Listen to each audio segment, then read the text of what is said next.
We're live now. Before we start, I'd just like to welcome Mark Langdon to the Parks and Waterways. Hopefully you have a good 3 years with us or more. Thank you, Mark.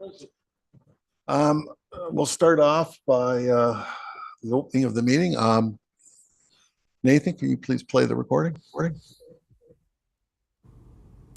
Today's meeting is being streamed live on the Township of Ramara YouTube channel. Be advised that by attending a public meeting of the Commission, you are consenting to your image, voice, and comments being recorded and will form a part of the public record.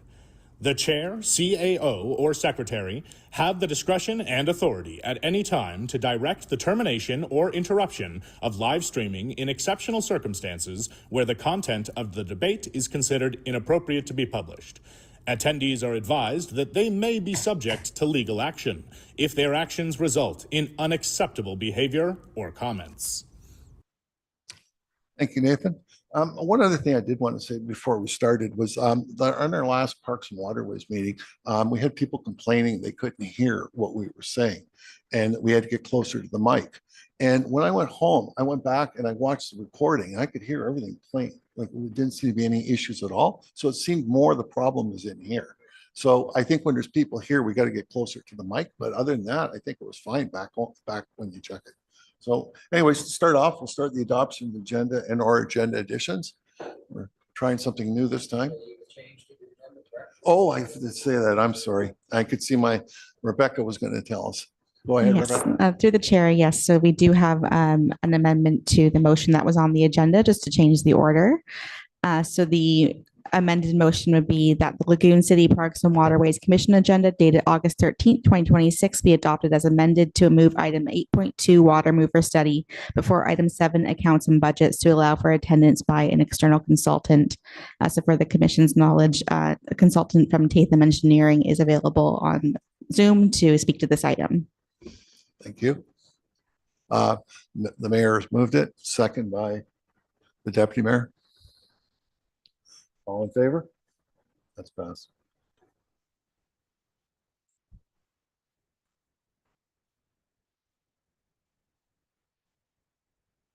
So Rebecca, did you want to read that, the recommendation?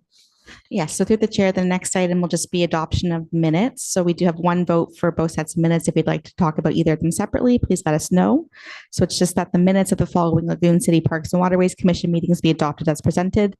LCPWC meeting minutes dated July 9th, 2026, and LCPWC closed session meeting minutes dated July 9th, 2026. So I need somebody to put it on the floor, each one. So we'll do 3.1 first. Through the chair, is just one vote for both, unless you'd like to talk about them separately. So if you're comfortable adopting both without any changes, then we would just need one mover and one seconder. One. I guess 5 to 5. Does anybody have a discussion that before I put on the? Okay, put it on the floor. Mayor, second by Councillor Hart or Commissioner Hart. So there's no discussion. No. All in favor? It's passed. 4, disclose your accumulating interest. I don't see anybody. Open forum regarding agenda items only. We don't have anything that something just came.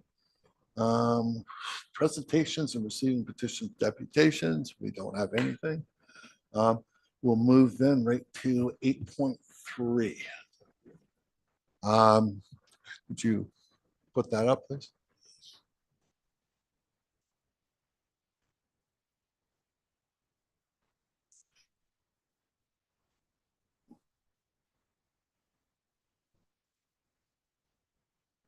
Through the chair, so we do have General Manager Laura Pye and the consultant from Tatham Engineering on the screen.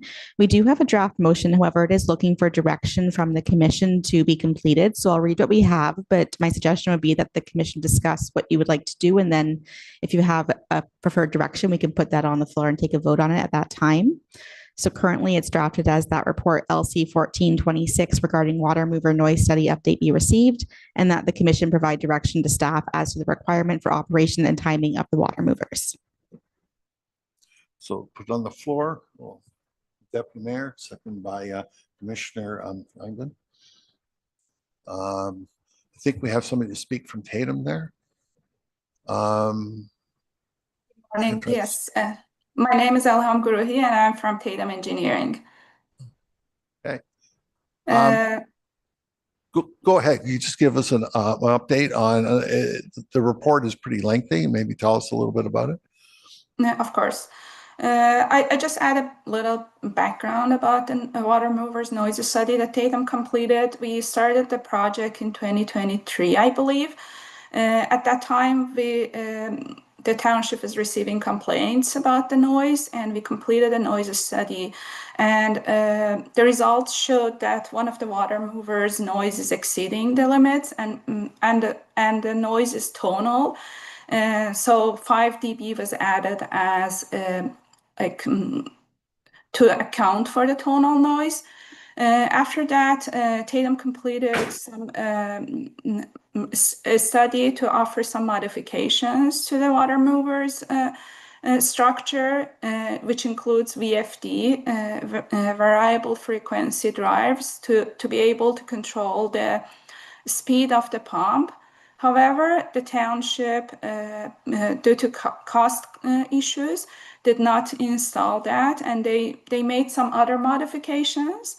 Tatum Engineering completed another site visit on July 14 this year to confirm if the modifications were effective.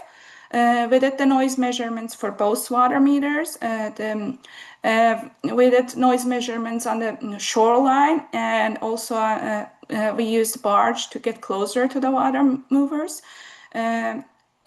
Once we did the measurements, we completed the noise modeling at the location of the sensitive receptors, closest ones to the water movers.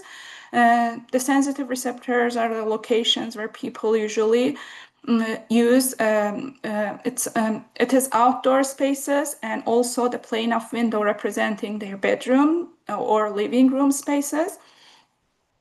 The measured noise were modeled at those locations, and the modeling results showed that both water meters can meet MPC 300 and MECP noise requirements under all day conditions, like daytime, nighttime, and evening times.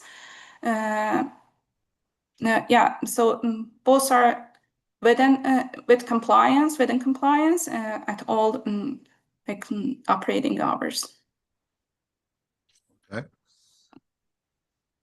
Does anybody have any questions?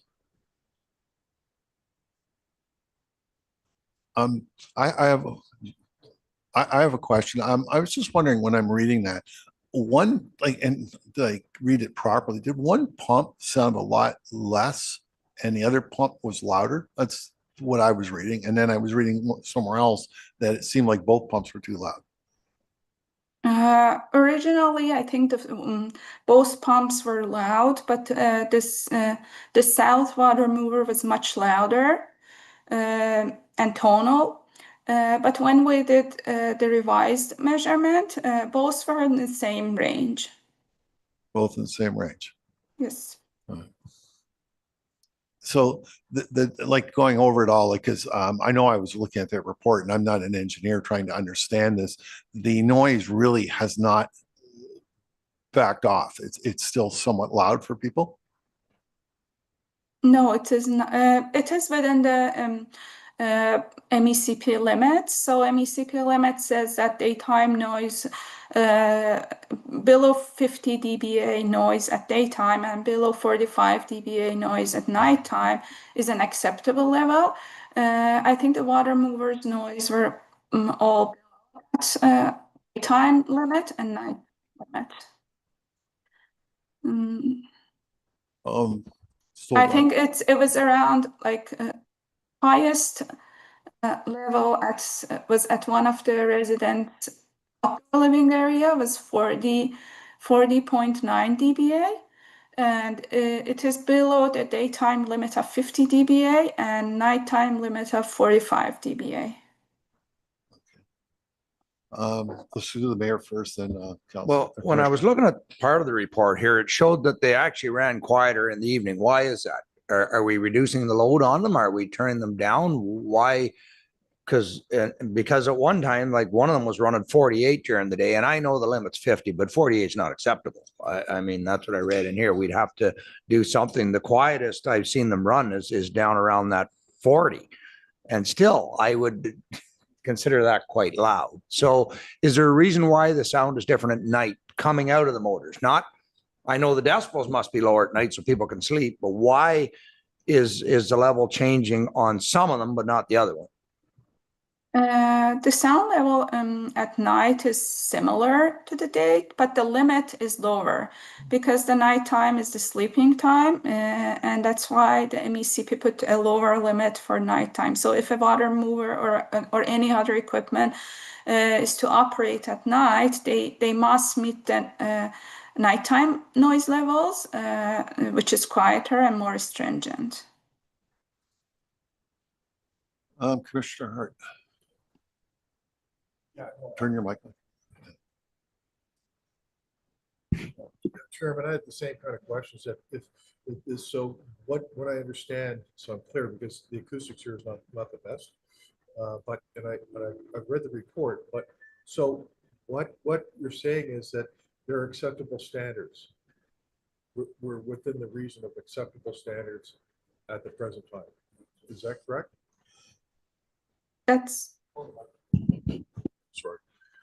Yeah, Chairman, my question was, the acoustics here is a bit difficult for me, but I have read the report, and just so I'm clear that the standards that we have now are deemed acceptable both day and night at 45.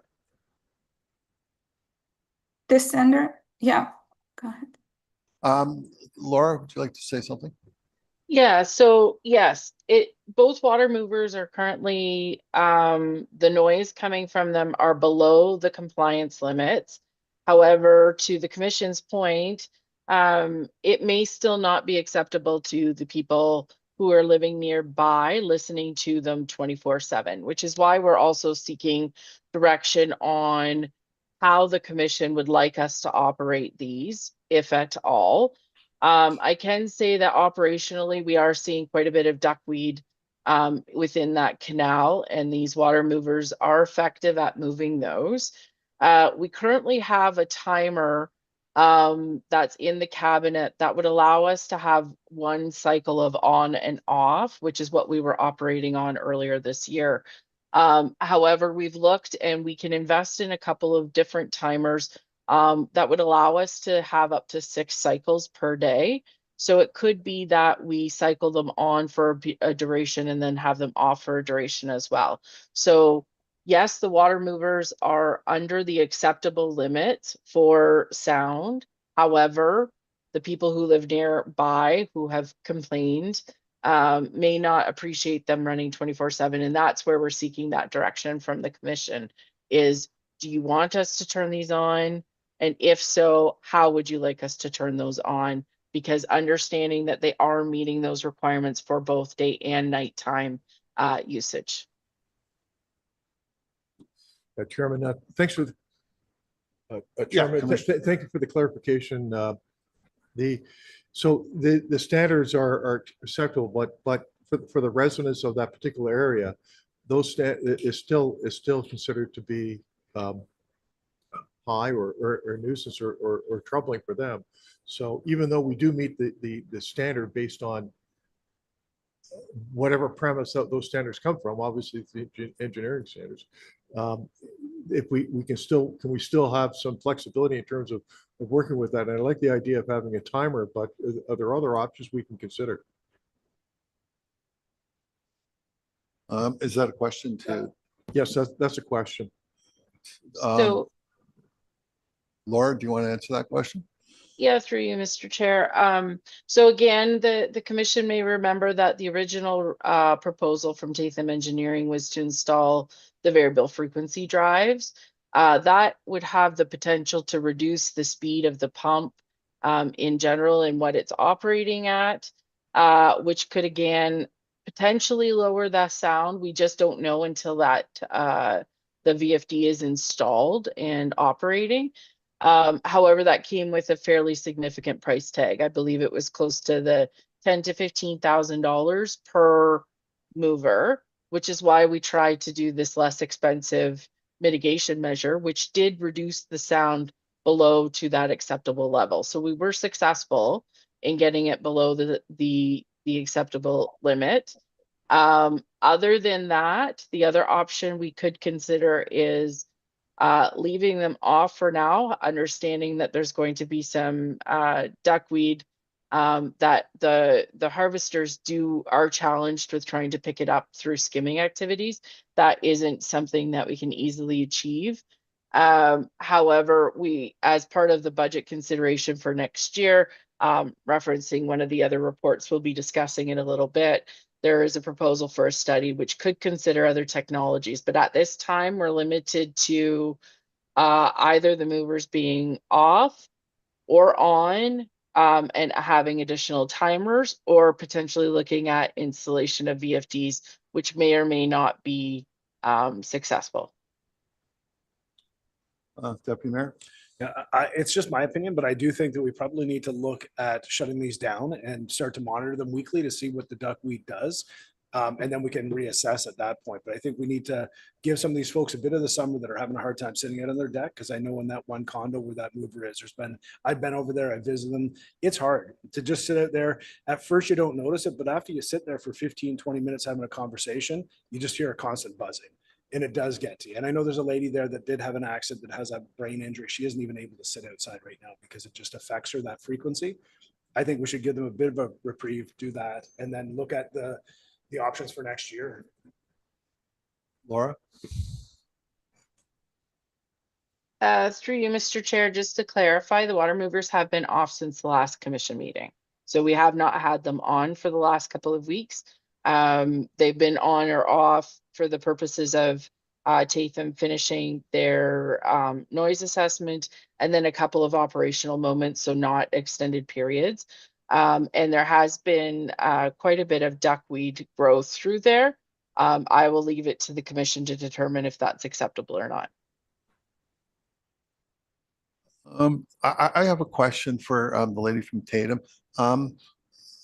Do you know of pumps that are out there that are quieter than these ones? Because I remember when the old pumps were there, the first time you probably all heard this story, right? The first time I went, I couldn't figure out if they were on. They were that quiet. They were totally quiet. You didn't even know they were on.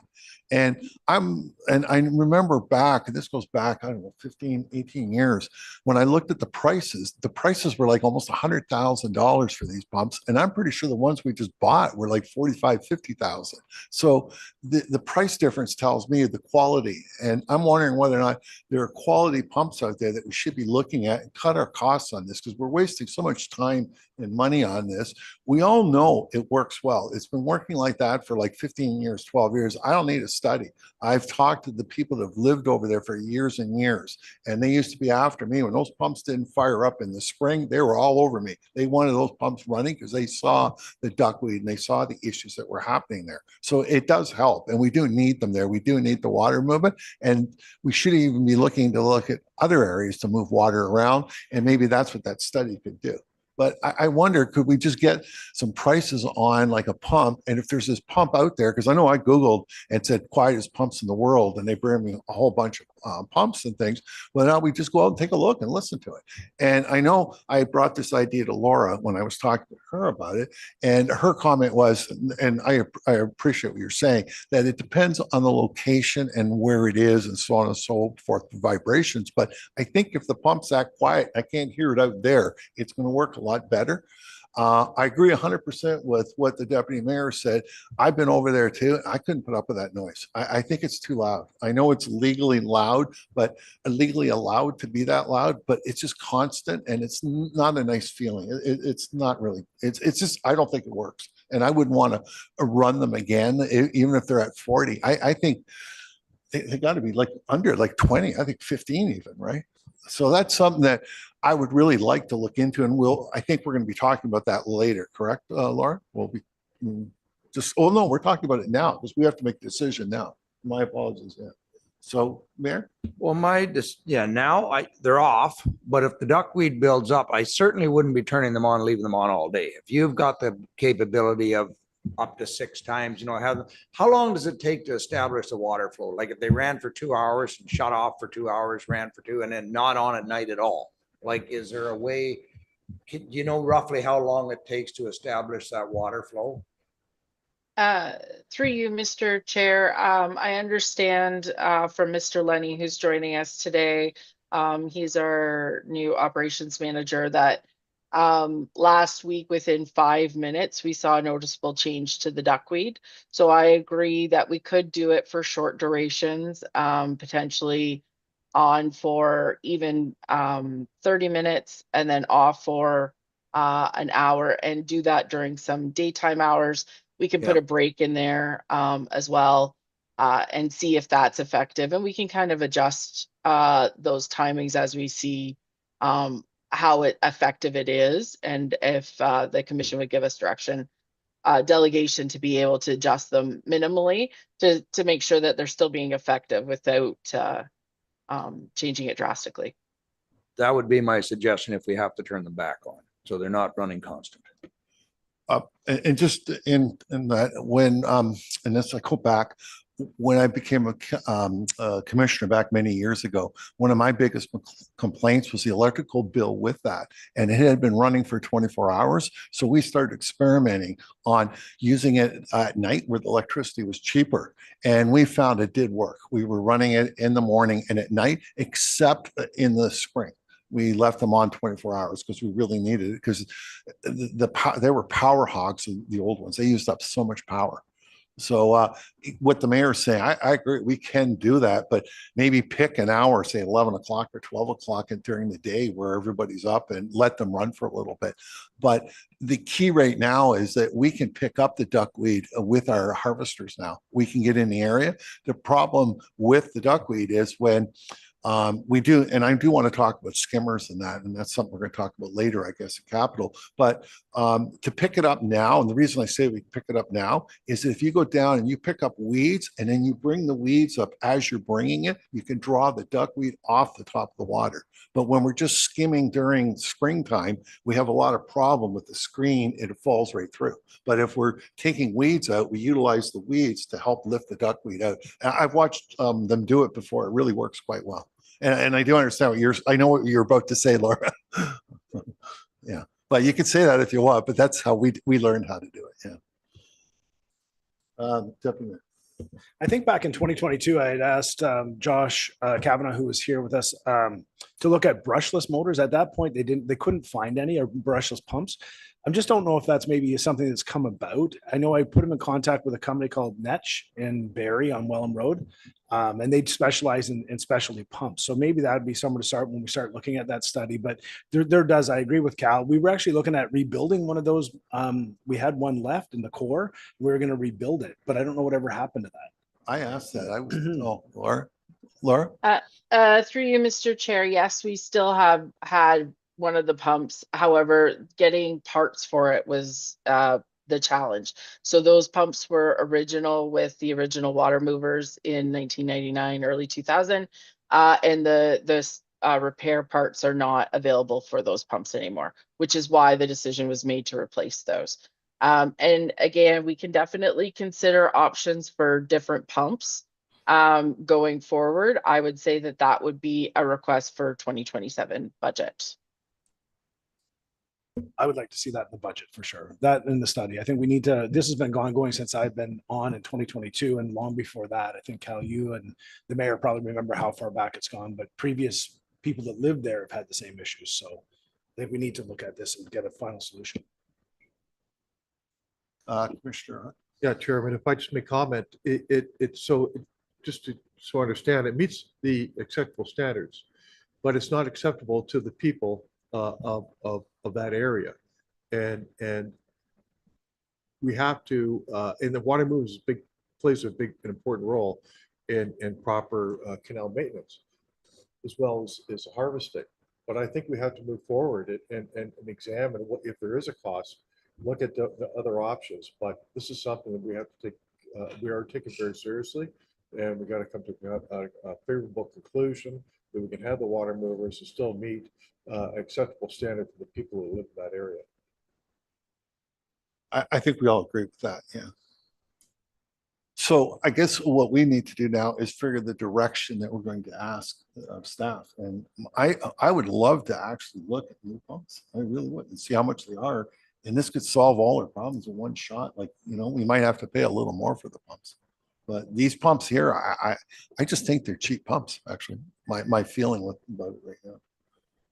Deputy Mayor? But I do know that's not in the budget this year. So that's something we need to add to the budget. We're talking about the budget, but this year, I don't know. I think we need to let staff kind of experiment a little bit, whether it's every day or every other day, and do the timers and see if we can, if that can kind of mitigate some of the complaints and keep that duckweed down. I think that would be the direction I'd Well, want to see. yeah, I think we've agreed that we can run it for an hour or two at lunch, at noon or something like that, right? And see how it works, right? It does help us, and we do need it on. So we really know we have to get the pumps, but I think really we should be giving direction also to be looking at new pumps, because we're going to be looking at budget today. We may want to get a rough idea of like what that's going to cost us too, because we might want to move something out that's in there, you know, to put it forward. And I don't, we'll talk about the budget later. Yeah. So I guess we're kind of done with Tatum. I don't, do you guys have any more questions for Tatum? I guess because we're gonna have to discuss it now, or what are we gonna do? Like, would if we're looking at getting an idea of new pumps and exploring that, would you be doing that, Laura? Laura? Yes, we would be able to help with that. And also the new pumps will have manufacturer data on their noise levels. We can review all those manufacturer data and model it if needed to see if they are meeting the requirement levels for the residents. Is that how you would do it, Laura? Like, would you then go through Tatum, or would you look like how would we, what would be our next steps?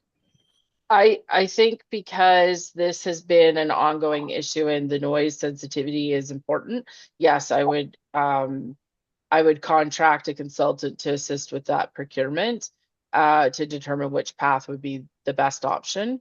We could look at that being conducted as part of the overall study that's proposed for 2027 when we get to the budget portion of that.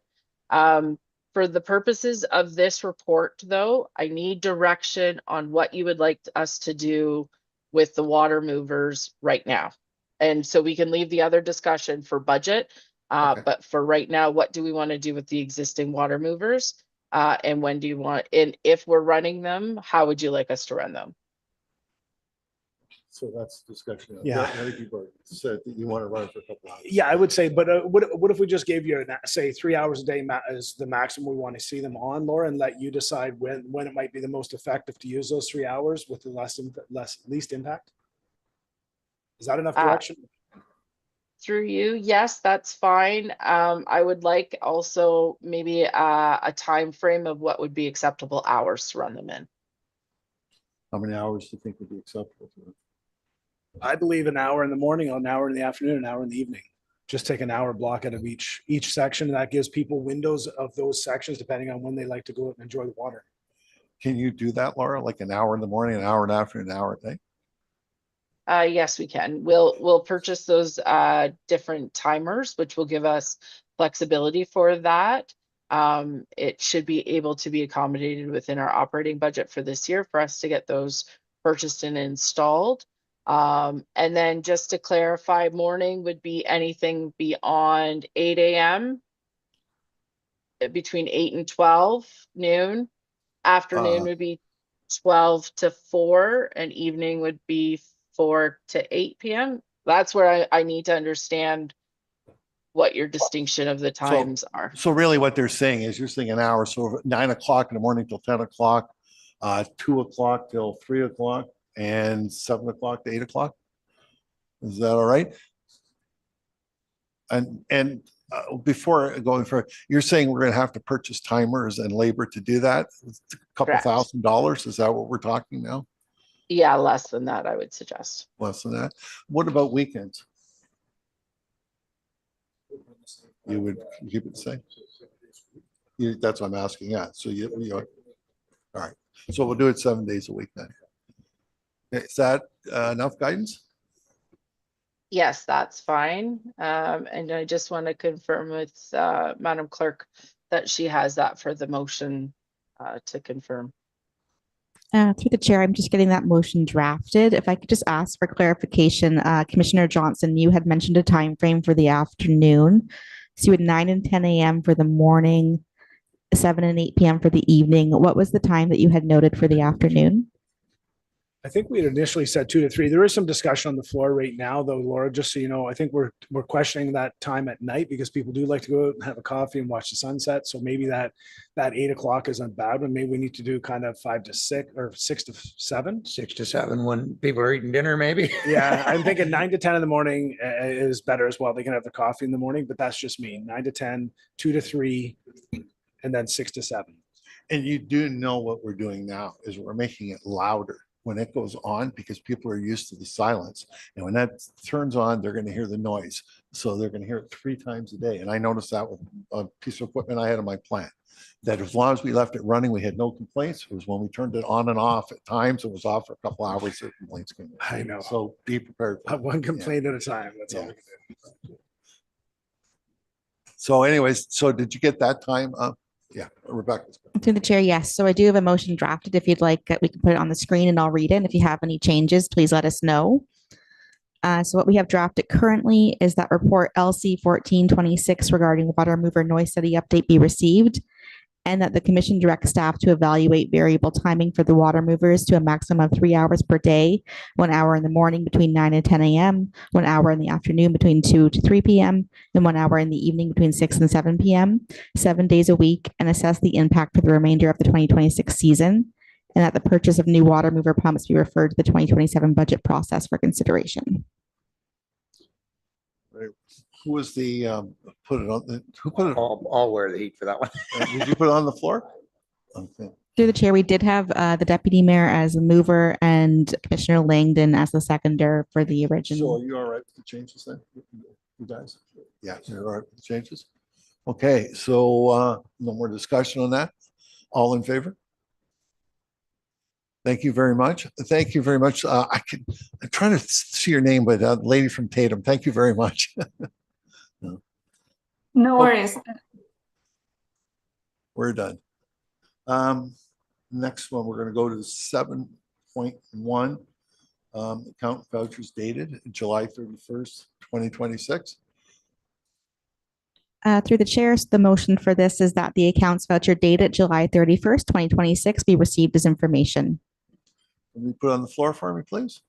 See the mayor's looking at me, and I'll look over here to Commissioner Langdon. And you second it? There we go. Discussion.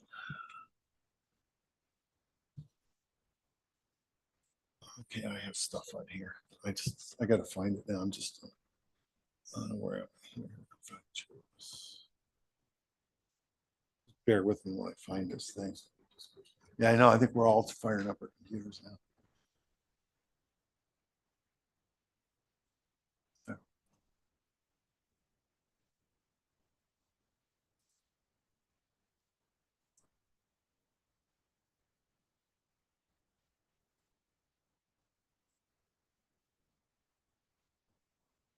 There we go, 7.3. 7.1.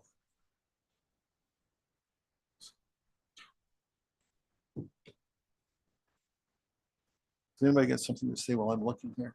Yeah, I do have things. I just have to find it. I haven't found it yet. 7.1. That's what happens. We go to order, huh?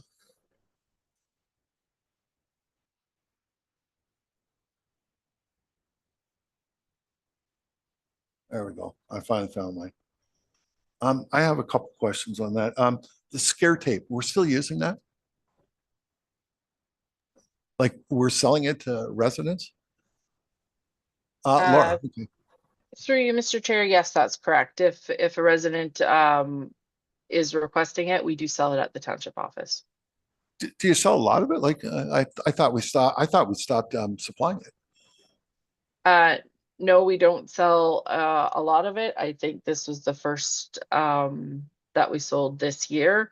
We may sell 1 or 2 a year, it is in our fees and charges bylaw that we do have it available for them. Now I know where my neighbor got it from because I saw them with it. Um, the insurance is 16. The question I had, I guess, the $6,614 to find the anchor for the water moves. Are we going to identify where? Because I think we've done this before. Can we identify where it is so that, or do you need them to dive down to tie onto it, or can we put some sort of buoy on it or something so that we know where it is? Yeah. Through you, Mr. Chair, we'll look at that for this year. Yes, that was the challenge, was that with all our poking and prodding in the lagoon, we could not find the anchor block to tie the water mover to. So we were able to locate one ourselves, but the other one did require the diver. So we'll try and even if we can't put a buoy in, because generally it's going to be also over the winter that we'll need to, it's in the springtime, we'll need to be able to identify it. Even if we GPS it, it'll give us a little bit better idea so that we can try and locate it again in future years. So you don't need them to dive down and hook it all up. You just have to tie it down with Yes, yeah. it was that we couldn't locate the chain to connect it to it. Okay. The other one I had was and anybody wants to jump in to question what I've asked them, is the compressor repair. What was that compressor repair? Is that what the ones from over on Paradise? Is that what you were repairing, those ones? It was the compressors in the bubbler shed. I don't recall. I thought it was 2 of them that needed to be repaired, and they are completed now.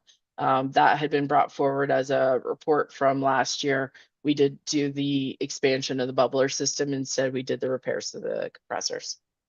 Right. Okay. Because I know the compressors over at Paradise, they're not a good type. They wear out. So I was thinking that next time they wear out, we look at updating them or upgrading them to a better system. And my last one was the shed purchase. What was the shed for? The shed is located at our offload site, and it was a capital project that had been approved for 2026. Okay, So yeah, so that was we're the shed then at the actual removable area to keep our equipment there. Okay, perfect. correct, yes. Okay, Deputy Mayor? I just had a couple of questions from residents. Something I don't see on the vouchers, who does the cleaning? And is there anybody who does a cleaning or maintenance, cleans the sand or picks up garbage or empties garbage? What line would that fall under, Laura? I don't see it. So that, through you, Mr. Chair, that is the contracted services for Summit Property Group. Summit is the contractor this year for both the lawn cutting as well as the garbage pickup and maintenance of the sites, the beaches. Follow? You have follow? Yeah, I just had a follow up. Do they just do it when they come to cut the grass? They just do a quick clean and empty the garbages once a week, or do they come back more often than once a week?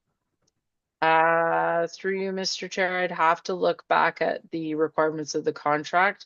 I do know that we've been working well with them, and they'll be following whatever we've requested them to be doing. Off the top of my head, I don't recall what those requirements are. Okay, thank you. I don't know. Maybe something we need to ask the public if they feel there needs to be more cleaning. Then maybe something we want to add to the next contract. That's all. Thank you. Well, to follow up on that, we had looked at getting a sand cleaner to go in there. We actually went over to Barry and took a look at some of that equipment, and it's really expensive. We were hopefully trying to tie into council because with their public beaches and utilize something like that, but that didn't seem to go anywhere. But it really works well. You go to most of these beaches like Barry, Keswick, all of them, they have this piece of equipment and they move it around and it cleans up everything. It just filters. It really does a great job. The one thing down there on that beach too is when they do that plowing, what we have to do is make sure that they go from end to end, because we've probably lost over 50, 100 feet of our beaches because they haven't pulled it out. I think they use like a plow or something that they pull back and forth, and they just really, all they're doing is just moving the dirt and turning it over. But what was happening was the sides were all coming in. And you go take a look at especially the North Beach. The North Beach has lost maybe half of its beach now. It's all gone, and you can't go afterwards, as Laura has told me. We can't go in there. Yeah. Commissioner Chairman, beach security. We have for the beach security piece, I have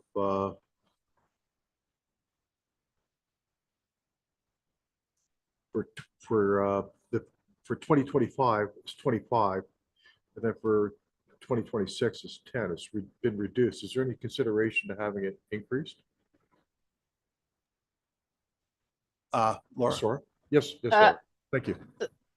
Through you, Mr. Chair, that'll be discussion at budget, so not at this report. Okay, thank you. any other questions? All in favor? Pass. And next one is 7.2.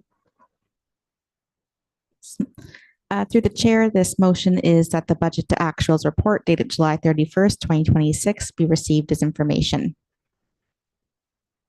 Put it on the floor. Mayor, second by Commissioner Hart. Any discussion? Seeing as we're all there on time. Mayor? I'm just looking at, I guess, second last page here. The harvester repair was 12,000. So that was over budget, but every year we've always budgeted 15. Was that a typo when we only budgeted 5,000 this year, or was it just 5,000 budgeted?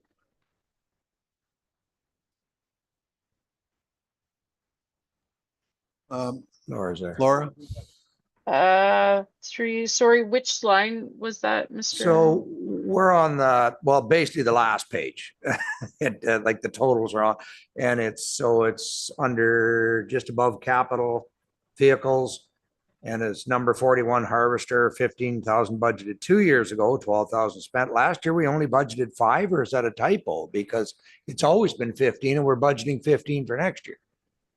Yeah, through you, we were expecting, because we had done the significant repairs that we weren't expecting to have to do that much work on it this year. And so, yes, that was a correct. We had only budgeted 5,000 this year, recognizing the age and the work that does need to be done and the expectations of that vehicle. That's where for 2027, we've put it back in at 15. Okay, and if I may continue, 3 lines below that, how do we make a profit on the harvester trailer? We budgeted 300 and we've got in brackets 1,200. Did we get money back? Was it moved to a different account? What happened there? Through you, there was a correction that needed to be made. So I'm not clear on why it's showing the negative. It should have been a 0. There was a charge that went to that line item and then was removed. Okay. I'll confirm with finance. It should be at $0. Okay, well, that's fine. We made a profit on a repair. I couldn't figure it out.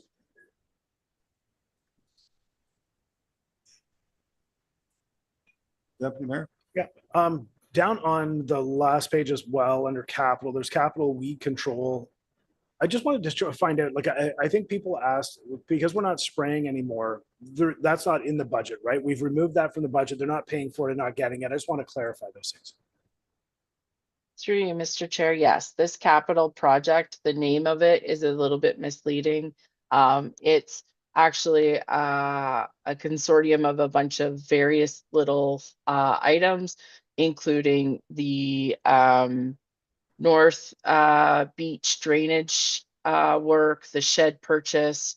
There's a couple of other projects in there. So the name is just a little bit misleading, but it was all capital works that was approved by the commission for 2027. And the spraying was in the operating budget line items, and that's not part of the ongoing budget request. And just one more comment on that, I guess, is because we didn't do a lot of the skimming at the beginning of the year, those things, do we have recognized as savings, or did we put that savings into overtime to get caught up in the weed harvesting? Through you, Mr. Chair, that is correct, that I haven't run the numbers to be able to see. We did do overtime. We were still out on the boats and doing some work early in the season to get things ready, to install the water movers and stuff like that. So there is still going to be some labor costs associated with it. And that's where we'll have to wait till we're further in the season to see how that all shakes out. We're really not going to be able to, I know I was looking for that too. We're not going to be able to tell till what, October, like what our costs, once they all come in, we'll be able to take a look at it. and Correct. see what out there is. And I'm assuming there'll be a savings. And just saying all of that, watching what your staff did out on the water, they did a phenomenal job when they jumped on it that quick.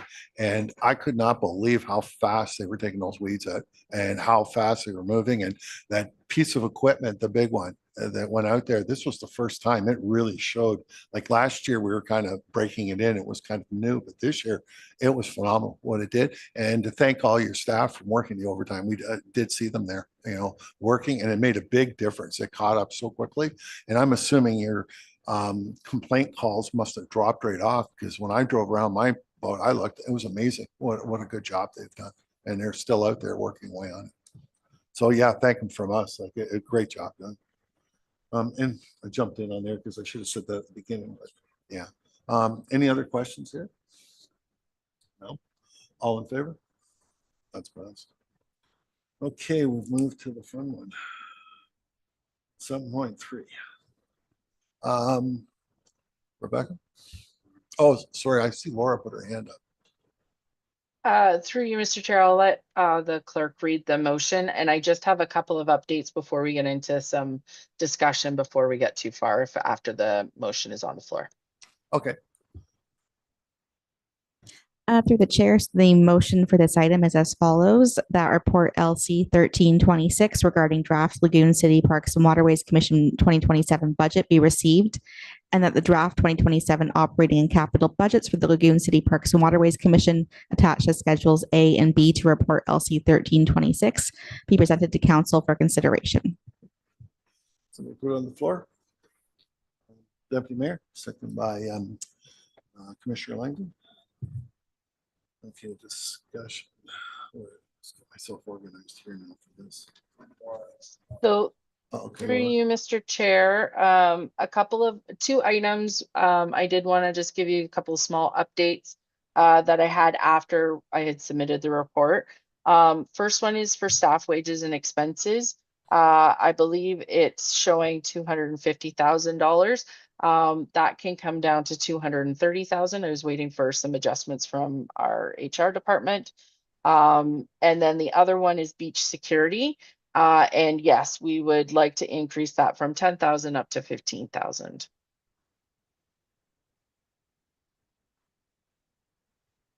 So those two lines will be different than what were submitted as Schedule A. Sorry, Laura, could you the numbers were what? That's what I wanted. Yeah, so staff wages would change to $230,000. Okay. And the line item for beach security would be 15,000.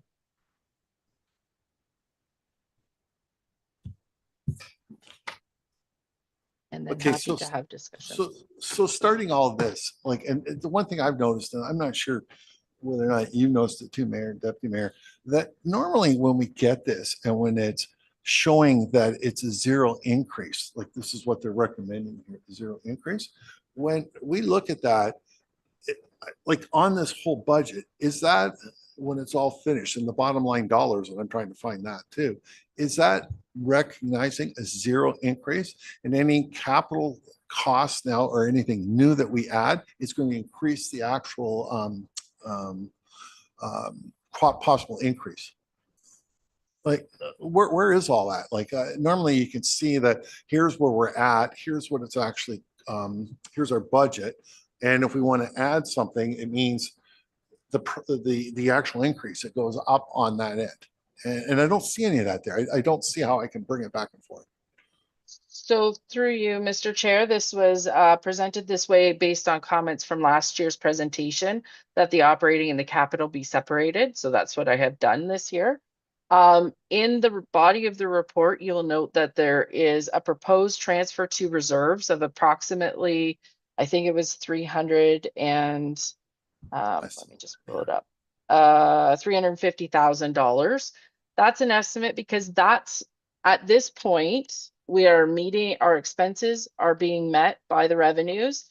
And at this point, there's a proposal of $350,000 to go into the reserve. If there's a change in the capital projects or in the operating budget as part of the discussion, that number will adjust to bring it to that the budget is balanced. It's difficult for us to present that when we aren't clear on what that's going to look like. So when it goes to council, that's where that will be presented as a balanced budget. At this point, $350,000 is going to be transferred into the reserve, holding that levy at a 0% increase. So if the commission so chooses, that number could go down, that number could go up. We could still increase the levy. This is just a recommendation from staff at this point. So that's really my answer right there, that you're at budget plus 350,000 to go into reserves. Correct. That's how I have to read that then. Okay. So when I look at that now, and I guess my other question was, I was just kind of curious, do you know what our reserves are right now? Ms. Fisher is on, and maybe she can answer that question for us. Yes, through you, Cal, I've got, so if you have referred to the 2025 financial statements, the balance for LCBW per the financial statements at December 31st, 2025 was about 892,000. We budgeted a transfer to reserves in 2026 of 178,400. So our projected ending balance in December will be about 1,070,000. And that doesn't account for the interest on reserve funds yet. We're not certain what the percentage might be by the end of the year, but approximately $20,000 increase there. Given Laura's report, we've currently got a transfer to reserves of about 350,000, which might be reduced or increased based on decisions today. But this is looking at a projected December 2027 balance of 1.4 million. Okay, so that's our reserves now. So with our income statement, what is the normal reserves that we should have? Like, just so everybody knows, like because I know there was a number that we were given that we should always try to keep our reserves at a certain amount. Do you know what that number is? I don't recall a number being given. My best recommendation would be to maintain a reserve to meet future capital expenditures or anything that you might need to pull from the reserves for future years. So if you have a future plan and you're anticipating additional expenses, a good reserve would be to keep sufficient funds for future costs. Deputy Mayor? I'm just wondering, would this benefit us to create a 10-year capital plan like the township does, like most municipalities does, specifically for the commission? This would help us plan for reserves and know exactly what we need in there, anticipate new purchase of equipment or things we want to look at down the road. I thought we had, actually. I guess with Laura first. Through you, Mr. Chair, I do agree that we should be updating the 10-year capital plan. I'm not sure if there had been one in the past, but we would like to look at that. And the hope is that we'd bring that to the September meeting so that we have that information.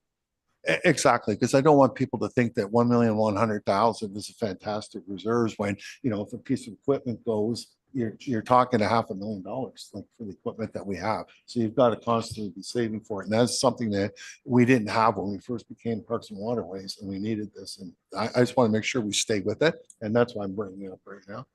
All right. Okay, so I guess. Sorry, Laura, do you need us to pass a motion to create that, or are you good with that direction? Through you, Mr. Chair, I'm good with that direction. We'll bring that at the September meeting. That was part of our plan anyway, so. Perfect, thank you. Did you want to just go through page by page and go through this? Do you? We can go through it quickly, like now, like go through the pages, like. Well, I was just like doing the prep at the beginning, right? Like, I'm not sure if you looked at. I know Commissioner Hart. I think the mayor. Why don't we just do it page by page and then you're covering it and we can ask our questions. That's usually the quickest. Okay, so I'm going to do like, and I'm starting. I think it's page 1. Well, I got 1 to 7 the way I did it, but agenda 7.3. So the very first page. It's background and discussion. Anybody have anything to talk about there? The only thing I had, the expansion of the bubbler system.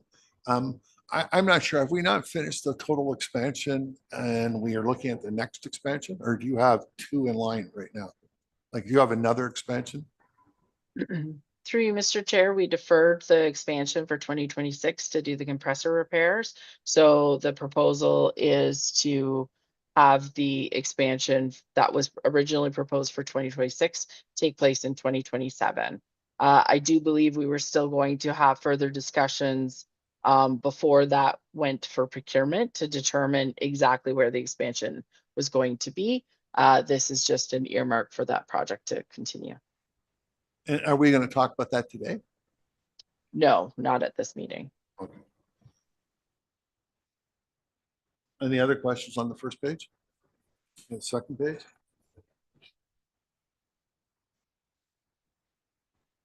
I guess my first question on it when I'm going down is the concrete pad.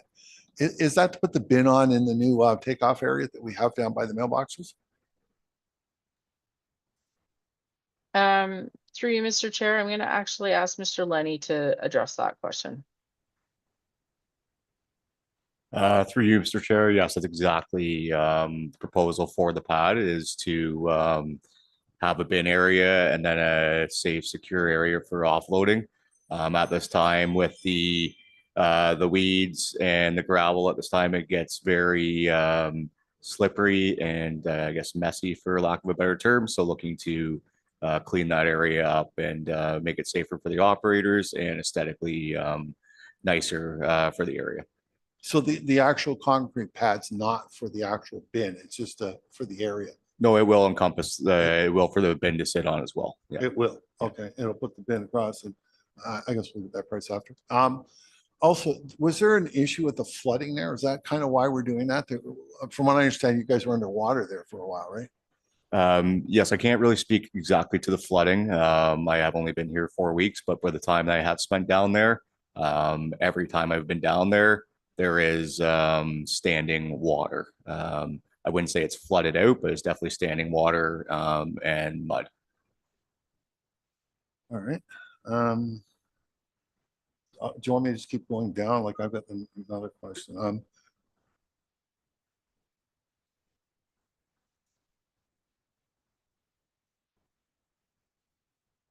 So this, I guess I'm talking about the study. This is what Laura was talking about. This is the study that we would be looking at doing, the condition of the canals regarding depth, aquatic growth species, so on and so forth. We have done studies like that before. Do we have that information that we can utilize? Like, I know there was a massive one done by the college back, I don't know, 8 years ago, 7 years ago. Through you, Mr. Chair, yes, we do have that information. What we're looking to do is make sure that it is up to date, like with most studies, and including the discussion with the Department of Fisheries and Oceans regarding our operations this year. Having that information that's up to date is really important for us to be able to show with evidence and data what we're looking at and what we're proposing to do and what the impact is going to be. So there is information available to us. It doesn't answer all of our questions that we're looking at.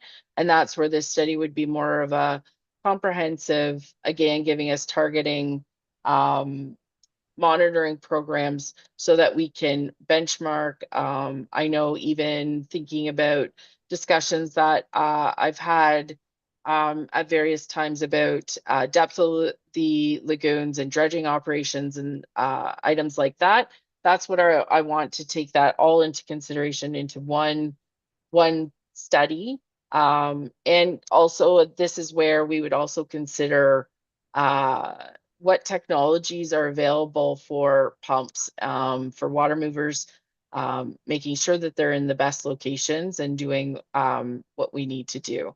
I think it's also important to really characterize with very specific information. For instance, what is the goal of the goals that we're trying to achieve? So for instance, with water movers, it's to manage and the duckweed growth. Okay, well, what does it take in order for us to do that? What does that look like? So that in future years, we have that identifiable target, we can report back to the commission and say we're meeting those targets or we're not meeting those targets, and here's why. And also putting in a monitoring program so that we're clear on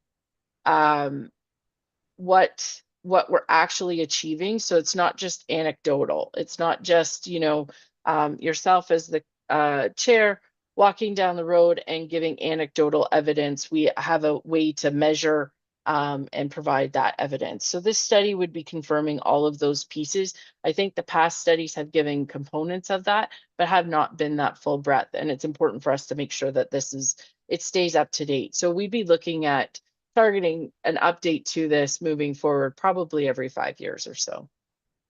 So this study would be strictly Lagoon City, like the canals and so on and so forth. Correct. Water quality, things like that, or like that's what it's going to include, or? Yeah, through the chair. Yes, that's correct. It would only be targeting Lagoon City, these canals and the lagoons, and looking at all of the pieces that go into the maintenance of those canals. And how much input would the Parks and Waterways have with all this? Like, you would keep us informed at all times on this, or I guess so, because we have to pay for it, right? Through you, Mr. Chair, yes, and I do expect to have engagement as part of it. That's where we will be needing to set what those goals are. What are those performance targets? What are we looking for? And then there'll be recommendations that come back out of that. So there will be ongoing discussions, as well as probably some community engagement as what I see as part of this study. And when will we expect to see this? So so this is an ask for 2027. As soon as budget is approved for 2027, we can start that. I am expecting that it will take at least 3 or 4 seasons, because of the data that we're asking for them to be collecting. And so that would be where it would likely take the entirety of 2027 to do the work, and then come back in 2028 with recommendations. Excellent. Okay. Commissioner Hart. Yeah, thanks, Laura. I think this study is important.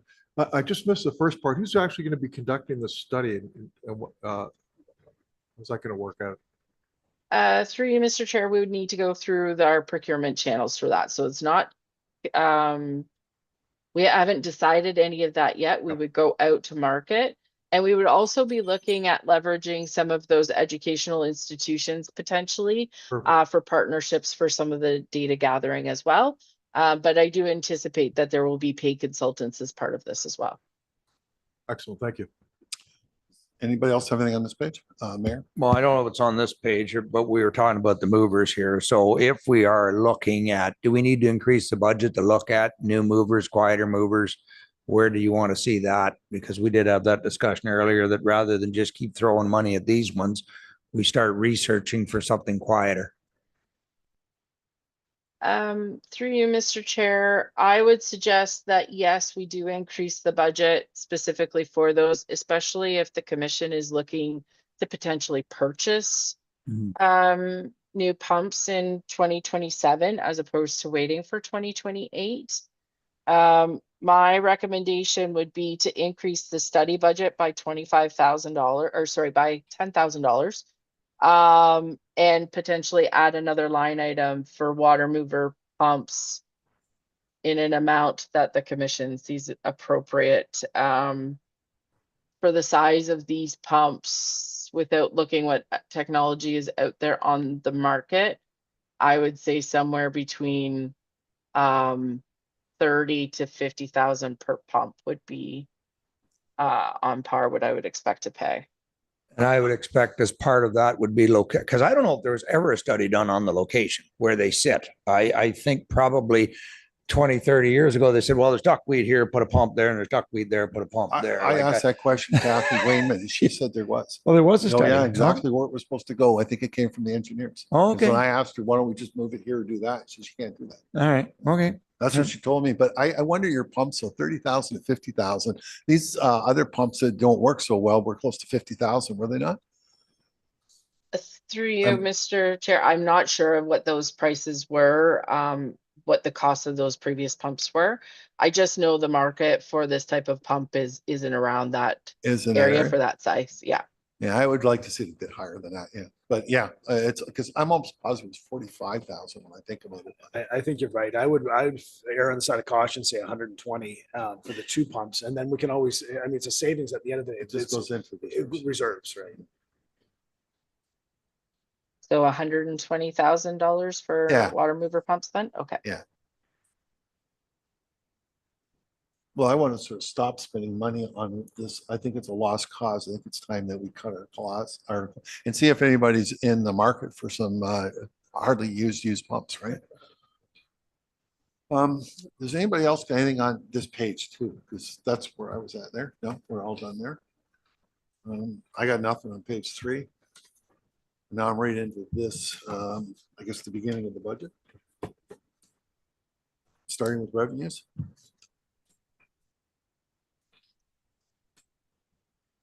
I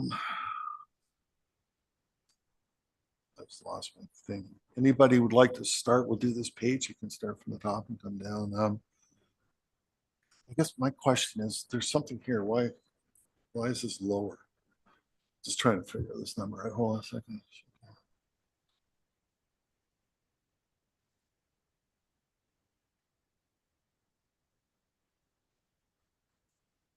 Here it is. Here, the actual. Okay.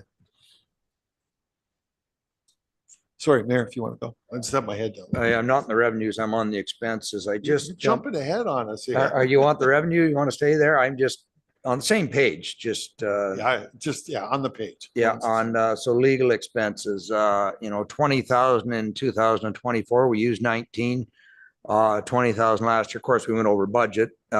Last year we budgeted 20,000. We've used close to 8. So why are we only budgeting 2,000 for next year for legals? That seems really light. Through you, Mr. Chair, the legal budget has been proposed by the township's new in-house legal department.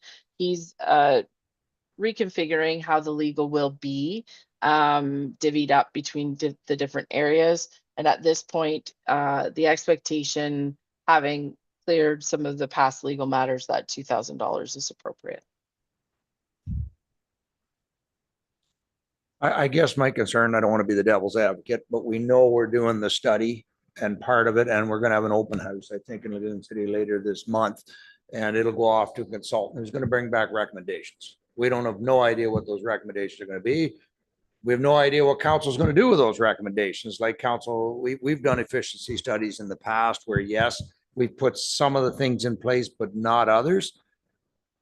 Don't know what legal though. Well, no, but would Parks and Waterways think they might want to get a legal opinion on any changes that are proposed? Well, just so you know, I actually am proposing that through Parks and Waterways, people go speak to their own lawyer. Oh, Yeah. yeah. So yeah, you are. That'll be later on. So that's why I'm wondering, just in light that there is an efficiency study being done, changes may be coming, whether or not the We've always commission- put 20,000. Yeah, I don't know why. I would not want to see it lowered at this time. Again, I won't be here.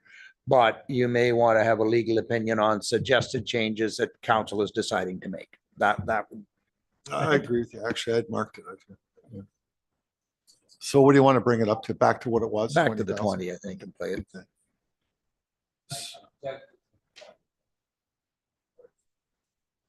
Oh, yeah.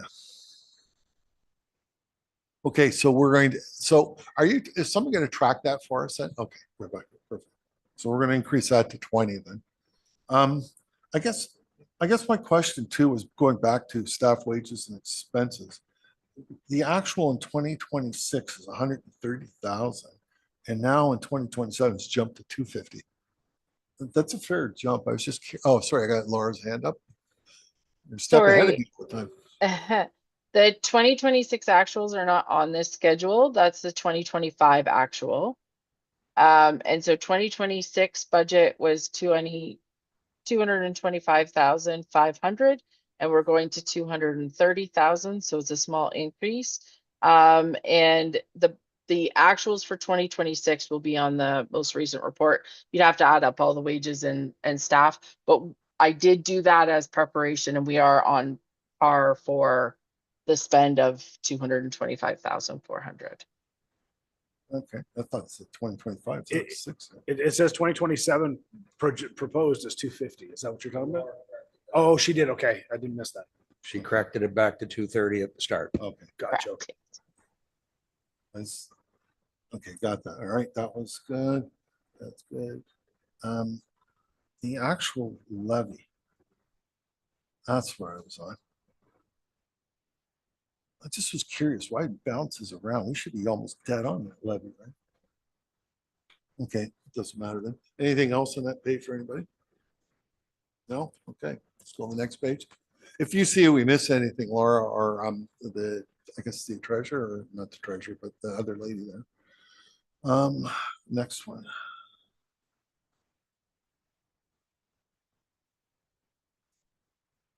No, I'm good with that. I'm good with that. Pontoon boat, that's what I'm asking. $3,500 for the pontoon, Laura. Is there something wrong with it, or it's just maintenance? 3,500. Through you, Mr. Chair, yes, that's just maintenance. And I just realized that number 41, the harvester, that should be at 15,000 to match the other harvester. 41, right? Yes, correct. Okay. Again, you're getting that, Rebecca, right?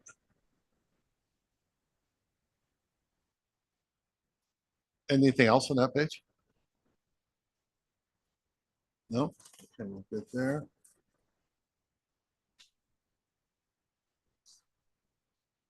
Right. I'm at accounts description building maintenance.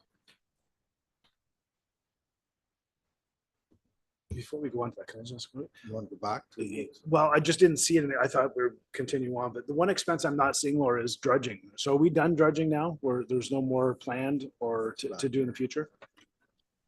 Through you, Mr. Chair, that is correct. At this point, there's no planned dredging.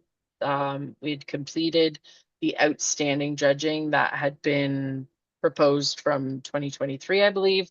And again, I'm hoping that that study that we'd conduct next year would inform what future dredging would be required. Thank you. So the dredging that Bob had done many, well, I guess you said 2023, right? Are we still using that, or is that now gone to the wayside? Or is it, because he spent a lot of time measuring, he measured everything out, and that's what we used for the last number of years. Through you, Mr. Chair, no, and that's what my understanding is. So finally, the last of that dredging was completed in 2025. And so I believe we had completed all of the required dredging. That information would be provided to the whoever the consultant would be for the study to make sure that it's taken into consideration going forward, as well as providing us with that plan for future dredging. Did you have any more questions back there? No. Oh, no, no problem. Anybody else doesn't have anything here? Okay, so I'm now on the last page now. Oh no, second last page before I get down. So does anybody have any question on accounts description building maintenance? No? Pretty straightforward there. No, okay, we'll go to capital now. Oh. Before we go to capital then, so I'm showing we've changed the budget by 13,000. Is that correct? Not counting the water movers. I assume they go under capital. Because I believe you gave us a correction at the start of 15,000. And then you just added 10 to the one boat and we added 18 for the legal. So is that where we are? We've increased the budget by 13,000. I think, does that change our levy or anything, that 13,000, or is that just going to come out of transfers? Through you, I believe that would come out of the transfer to reserve. Okay. That's where we would balance from. We're still not in a significant expense that would impact that. We have a balance going to the reserve for 2027. We've changed it 13K that I could tell. Yeah, Rebecca's tracking that. Carly, did you have something you want to say? Through you, Mr. Chair, there was discussion about $120,000 for water mover pumps. In my sheet, I wasn't sure if that was already there or if there was a change, just that there was discussion and I'm uncertain how that impacted the budget. So that would be a new ask, Okay. Ms. Fisher, and so that would impact the amount going to the reserve. But we would still have, at this point, it's still a surplus that we would be transferring into the reserve, just a smaller amount. Yeah, so right now I'm calculating a approximately $133,000 reduction to the transfer to reserves. So the existing 350 less 133 approximate. So then the existing transfer to reserves is approximately 217,000. How much So are we there- taking off the 350, 130? Is that what you said? I can try to review the minutes after the meeting's done, but based on what I've heard, it sounds like $133,000 reduction in the transfer to reserves. We just did a $13,000 change here, plus 120 for the Plus water the movers would 120. be 133. And those are all capital, right? They should be- No, only the water movers. would Only be water capital. movers. Would they not, Carly? Would the water movers not be under capital? Or what line are we They should getting? be Yes. I believe they would be under capital, yes. However, that would still impact the net levy requirement from LCPW. It would have an impact on LCPW's reserves. Okay, so did that come off their transfer to reserves, the 130? Did it go into capital? Yeah, where are we putting the water? Sorry, turn your mic on. I can't hear the Oh, question. sorry. I thought it was on. I shut it off. Where did we put the 120 for the water movers? Is that going to go in capital now as a new line? Correct. Yes, All that's right. what I've proposed. It'll be a new capital project. Right.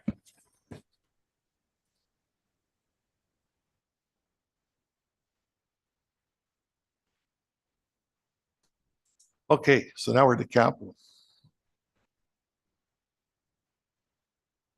So not my parts. Just put my head down here for a minute. Look at this one.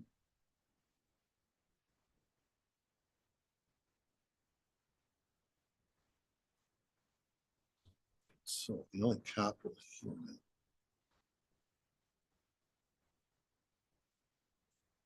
Okay, so Deputy Mayor. What all has to be done with the kiosk? I understand there's quite a bit of upgrades that had to be done to that, Laura, or through the chair to Laura. Is 16.5 going to be anywhere near what we need for that? Through you, Mr. Chair, that was the proposal that we've put in. We've earmarked for it. I believe there's some electrical work and some door work as well as some structural repairs. And we do think that that's going to be adequate. We also suspect that there is also an underground water line that needs to be repaired. That's providing potable water to the kiosk. And that will be a significant portion of the 16,000 proposed. We're hopeful that that is adequate for the repairs that are necessary. We don't have any firm quotes though on that. Too bad we couldn't get Georgia College Carpentry or something to do, bring some students and do some project on it. It's pretty tough to do that though in public. As far as I'm concerned, the kiosk, we should just maintain it for now because we're not really using it. But I think in the future it'll be used. It's not something we want to fall down. Right? We all agree with that. When the clean flow system here, this $55,000, right? That's what we had budgeted. I guess 2026. You just want to increase it by another 10,000 and up to 65,000. We can if that's what the commission. No, it says here yeah. 65,000 you proposed budget, so it went Yeah, up by sorry. 10. I guess what I'm asking is, what do we plan on doing? Like for $65,000, like what's left that we have to do? I'd have to pull the maps and I don't have that with me at this moment. I increased it to $65,000 just to account for inflation over the time period from the original quotes from 2024 or 2025 budget preparation and for 2026. So that was why I added 10,000 was just to account for inflation. Carly, did you want to say something to that? No, when I see you appear there, normally you want to say something. Through you, Mr. Chair. No, I just turned my video back on. I didn't have any additional comments at this Oh. time. I guess really what we need to do is for the 65,000, we probably could do the extension from the 2 pumps that are on Turtle right now, because that was our next step. Because I was trying to figure out why there was no clean flow, no bubblers across from the sailboats. And I think that's what we've been waiting for. And that expansion, all that includes are pipes and diffusers. There's no pump houses or anything we have to get. We can go on the existing pumps that are there. And that would give us enough to connect to there and then connect back up towards the inn. And we would have that. And the only thing that'd be left would be Gondola Lagoon from Poplar down to the end to South Island Trail to the bridge. That would be it. And then the marina. Those are the only spots we have left to really look at. And I think you probably only need one more house, maybe, if we're a little bit of luck, or maybe another house along Gondola Lagoon. So that's really what we're looking at right now. But are we going to talk about that at a later date then, or more? What we're going to do next? Through you, Mr. Chair, yes, that's the idea, is that we'll put in $65,000 that will allow for us to do some of the expansion work, and we'll bring forward what the plan will be at a later date for it, depicting exactly what we're proposing for each year. And I'm going to go backwards now. What about the treatments that we've done with the bubbler system, the clean flow system? You're examining all of that. Do we have money built in for that this year? For if we decide to renew our treatments? Through you, Mr. Chair, yes, that was still incorporated as part of the budget. Do you know when you're going to have that finished, that we know if not, we're going to continue treatments? It's still under review at this time. It's under review. Okay. So you don't have, it's gone to the government and so to the ministry and so on and so forth? We're reviewing it internally first, and then we'll reach out to any partners that we need to. So okay. But again, I don't know if I heard it. Do we have money in for the treatments, or we didn't adjust the budget to not treat for it, so that should still be in the budget. Yes. Okay. I just wanted to confirm that. Capital charges. Do we have a rough idea what the labor charge is, like the town, like for what we're being billed for everything here on this? Is there rough numbers on that yet, or do I see them? Because I know it started off at around 220, and I know last year Gail brought it up by another 50,000, 60,000. So I'm just curious where that number is at now. It's our labor charges. Yeah. Our staff wages and expenses are proposed to be 230,000 for 2027. It's 230 then. Yes. Okay. Because I know it was that, and I could have swore Gail had said there was going to be an increase of almost 50,000. So 2026's budget, so 2025's budget for staff wages was 173,000. 2026, we changed it to 225,400. And for 2027, it's 230,000. 230. Okay. Is does that include, that doesn't include the harvesting people, does it? Or does that include the harvesting? That's all staff wages. Everything in. Yes. Okay. Thank you.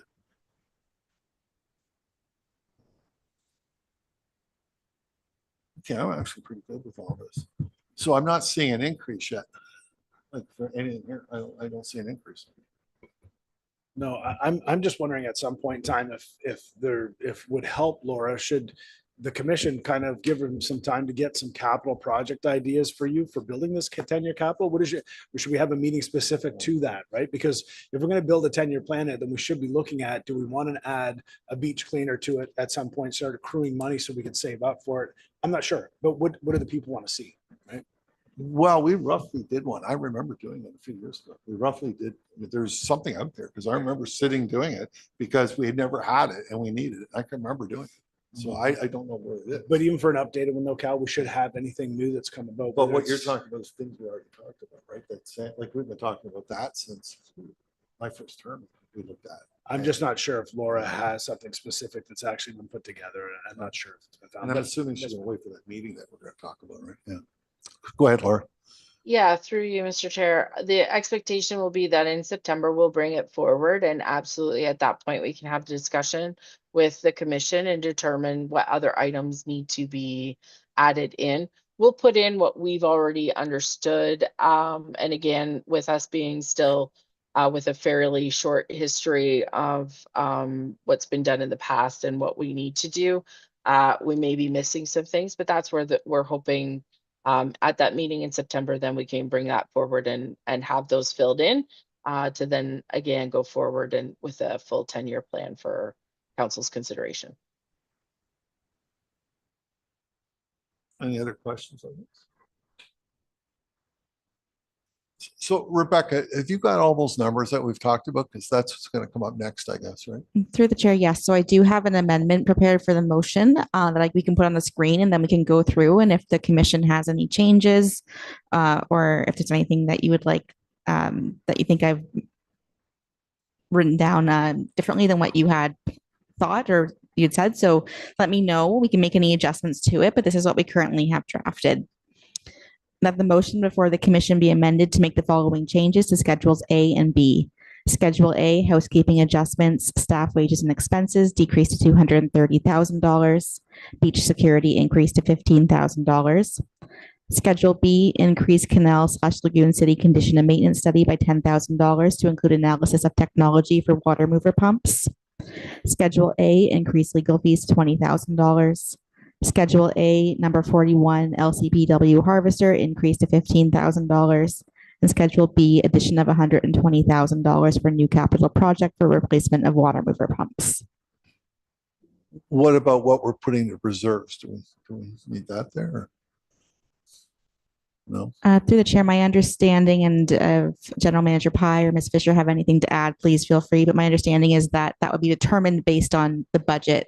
So it doesn't have to be a direction of the commission, because it would be resulting from your overall direction for the budget. But if there's any substantial change, we'll be fully aware of it then. Okay. Yeah. We need to know that for sure. Yeah. All right. Perfect. Any discussion? So And now I guess I heard somebody talk. yeah, sorry, through you, Mr. Chair. I apologize, Ms. Clerk. Was the adjustment for the legal expenses on there as well? The 18,000? Through the chair, I do have, yes, increase the legal fees line to $20,000 total. So the $2,000 plus the 18, yes. So I guess my question now, and this is probably to you guys, like, if there's an election coming and you can't do your budget till after the election, why are we zipping in? Because this is not going to be okay after the election, correct? Well, we're kind of going to do the same at the county too. You try and get a preliminary budget to put it forward for the new mayor to come in to look at, right? Because it's the mayor that does the budgets now. So at least you've presented it. Here it is. This is what we want. There's something there for staff to organize the whole thing, and then it's presented to the mayor at that time, right? So we have a do-over right up to October then. Yeah, we can keep amending it. Yeah. Oh, sorry, Laura. Through you, yes. I don't know that finance appreciates us keep amending it as we're going, but it is a living document. A budget is our forecast and our best plan. The idea that we're working on it now is so that it is still ready on the normal time frame that we would have in a non-election year, so that whenever the new mayor is elected and we have this information available and ready to go as soon as possible. We don't want to delay the approval of the budget further into the year as possible, because that means projects are delayed, procurement is delayed, and it can limit what we can purchase operationally. So we want to have this all buttoned up and ready. And again, it's a typical schedule for us to keep in a non-election year as well. So then if we have any issues with our budget, then we have a last chance to take a look at it. I believe now that we're changing our meeting to October 6th or 7th or something. All right. So I'm going to probably ask us to take one more look at the budget then. Yeah, we'll see it coming on, right? Yeah. Okay. All right. Well, it makes me, I don't feel so to me, I got normally I like to go home and think about this, because this has been kind of rushed. I didn't see this till Tuesday. So I was up late last night, and when I hit that report from the engineers, that was it for me. 11 o'clock, my brain was fried. So anyways. If I would suggest, get the updated version even for the next meeting, so that it's just there, as information, because we do make some changes here. Okay, so with that, all in favor? Through the chair, sorry, so I'll sorry. just need a mover and a seconder for that amendment, if you were okay with those lists of adjustments to schedules A and B, and then we would have a final vote on the motion as amended. So if you're okay with that list, we can put it on the screen again. I'll just need a mover and a seconder for this as an amendment. So I need a mover and a seconder, or do I not just talk to the mover and the seconder and see if they're okay with this? No, through the chair, we have an original mover and a seconder for the original motion, but this is an amendment to the original motion. So we need another mover and a seconder for the amendment. Okay. So somebody to put that, you want to read it again or no? We already saw it. Or okay, we don't need to put it on the floor. Somebody put it on the floor for me then. Deputy Mayor, second by the mayor. All in favor? Yeah. Now we'll go back to the other one. I've already got a mover and a seconder. Through the chair, that's correct. So this would just be a vote to adopt the original motion as amended. Okay. And that's okay for whoever put it on, I guess, whoever did it. All in favor? That's passed.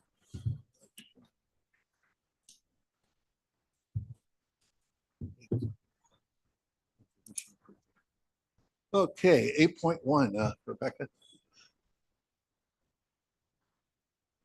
Through the chair, so this is another one where we would be looking for direction from the commission, and this is regarding the October 2026 meeting date. So currently, we just have the commission provide direction on the scheduled meeting date for October 2026. We did originally have this scheduled for October 8th, and we are going to be commandeering the council chambers on that day for the voting period.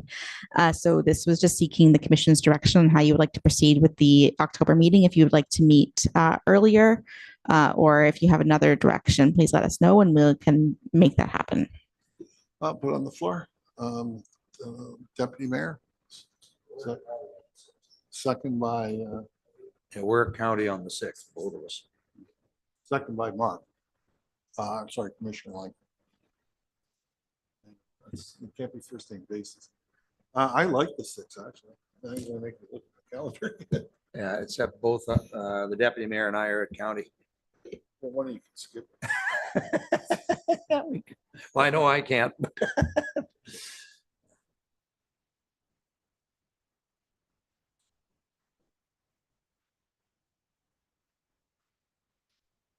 Okay, I think we got to do it before. Do you have dates for us to look at, Rebecca? Because I know we got to get this room, right?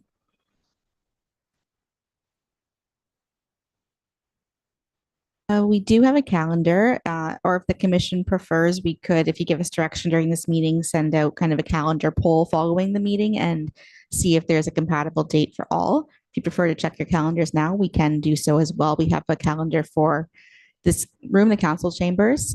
It's available various dates before October 7th. It won't be available post October 7th.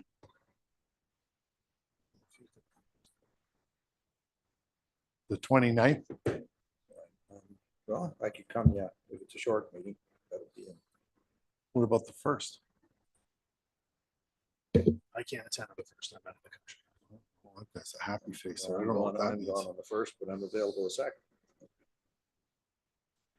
But yeah, we can do the 29th. What do you like, Mark? Or Miles, I'm out of here by then. 9th? The 29th? What about you? 29th? Actually, everybody's nodding on the 29th. What about you're good with that? Through the chair, yes, we could make that work. Sorry. Through the chair, yes, we can make September 29th work. Okay, so, Yep. So there's looking at direction. So our direction will be to meet on the 29th and 9th.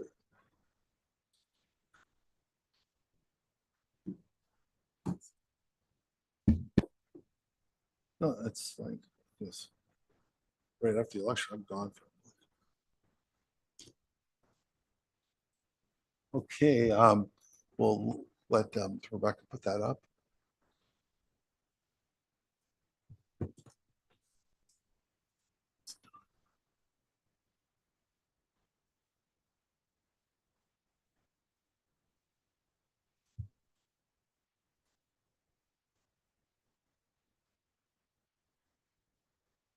Through the chair, so the motion before the commission is that the October 2026 commission meeting be moved to September 29th, 2026 at 9:30 a.m. The people that put that on the floor, you're okay with that? Okay, all in favor? That's all, yeah, we did. Then, yeah. I tried that first, so I don't forget from now on. That's why I always do it first.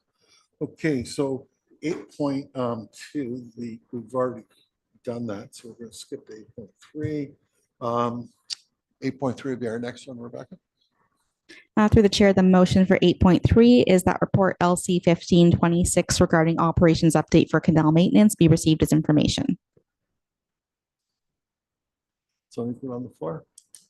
Deputy Mayor, second by the Mayor.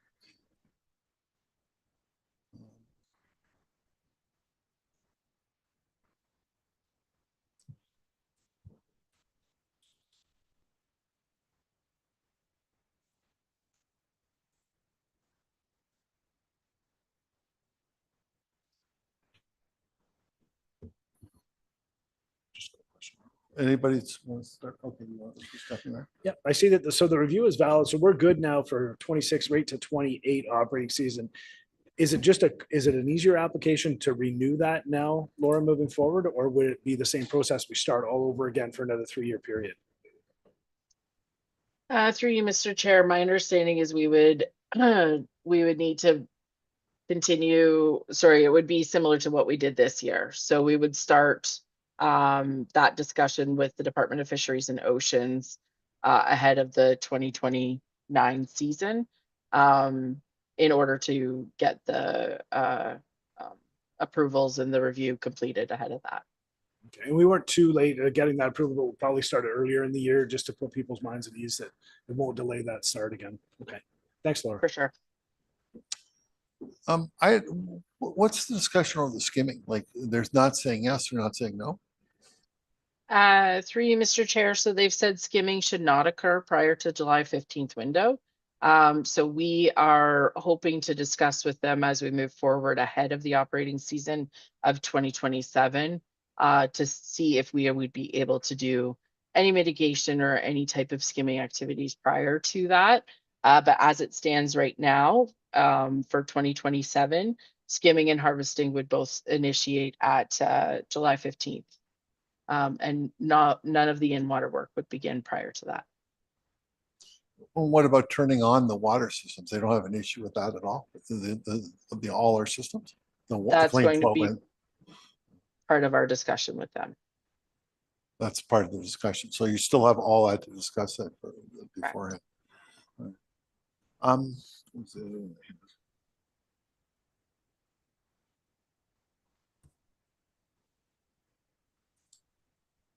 So they are open to discussion, is what you're saying, because the thing I've noticed this year is the lack of fish and minnows.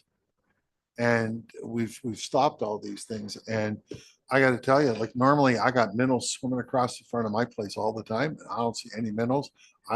Normally when you're in the lake, they're nibbling away on your feet. I don't see them anymore. And I'm not sure what's happened to them. I see a bunch of turtles actually, but that I don't see. But yeah. But I'm just kind of curious, was there any discussion about that? Like with the lack of fish, are they noticing it or? Through you, Mr. Chair, that's not part of the discussions with them. They're reviewing when we put forward our application, we're saying this is the work that we're doing. This is the status that we are observing. And then they review that and determine where we go forward from it. So they're not discussing current states or anything like that. This is the hope also, though, that the study that we've proposed and it's part of the budget for next year is that they're going to do some of these species counts and identify what is in the canals and in the lagoons are likely to be, so that we can show a positive or negative impact of the operations or of the conditions that are outside of our operations, just changes in general, because again, it's a living ecosystem. So those are obviously going to change. Many different factors influence that. So that's the idea, is that we would be able to provide them with a lot more evidence-based information to help potentially guide what would be allowed to do or not to do. And to your comment about, are they open for discussions? They have said yes, that we can discuss with them whether it's going to change the outcome or not, that's where I wouldn't be able to speak for another agency. So. And the people that are discussing it with them is yourself, that's who's discussing it, or do you need assistance from, say, experts in different fields that would help us? So through you, Mr. Chair, we're starting with ourselves to determine what they would want to see from us, what information would be required, what potential mitigations could we put in place, and then we would go from there. We would advise the commission if external resources are required. But Right. at this point, we haven't identified that. Because I guess the argument can go is the fact that we are not dealing with anything native in our lagoons. Everything we're dealing with is invasive. There's nothing native in there at all. And that's where I sometimes think they don't look at what we're doing as an advantage. Like just putting the oxygen in the water, it's got to be great for the fish, right? That's, you think, for the habitat and everything that went on and that sort of thing. And when the soldier weed gets there, the fish won't be swimming in there till we cut out that stuff and get it out to allow them to get in there.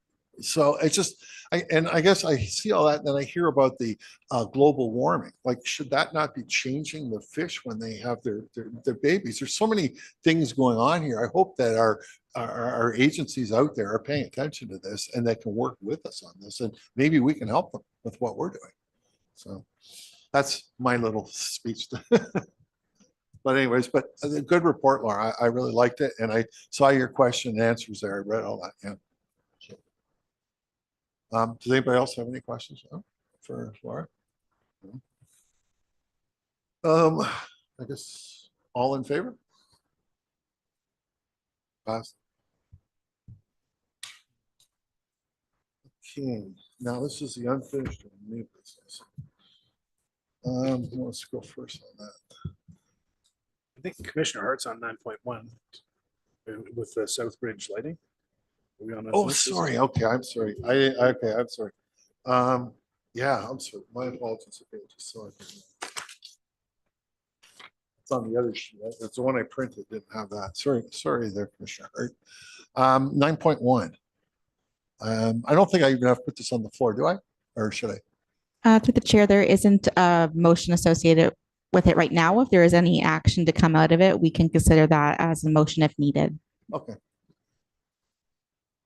Yeah, Chairman, with regards to the South footbridge lighting, that's been an issue for the resident of 16 South Island Trail for some time.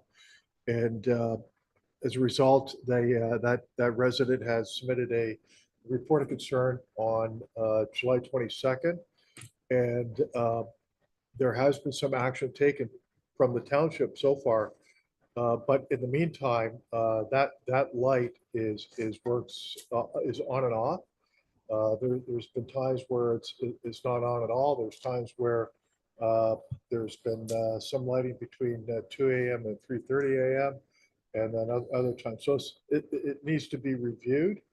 And when it is working, it is bright, and it's to the point where it could also be considered a violation of the bylaw in terms of nuisance. The light has to be examined, and I see as a result of report of concern follow-up 2 days ago that the township is looking into review of this light. So I just want to get it on record, Chairman, that we're looking at this, and the township has taken some action to get this resolved.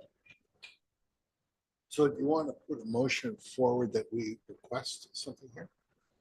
Well, this is where I need direction by the commission. Is the report of concern has been the resident has had a response from their inquiry to report of concern, and the township has received the request regarding the South Footbridge light, which has been forwarded to the appropriate staff for review. That's what's taken place so far. I just want to be assured by the commission that this will be followed up on, and it appears it is.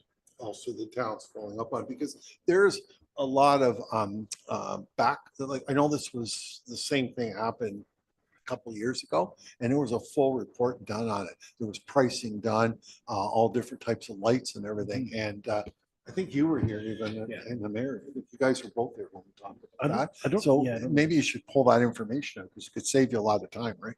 Like that report and bring it all out, take a look and bring it back maybe to the commission and take another look at it, right? I know when Commissioner Hart told me about it, I went over there, I could never find the lights on. And that's just a couple doors from me. I was down there and the lights are never on. So have you ever seen the lights on, Commissioner?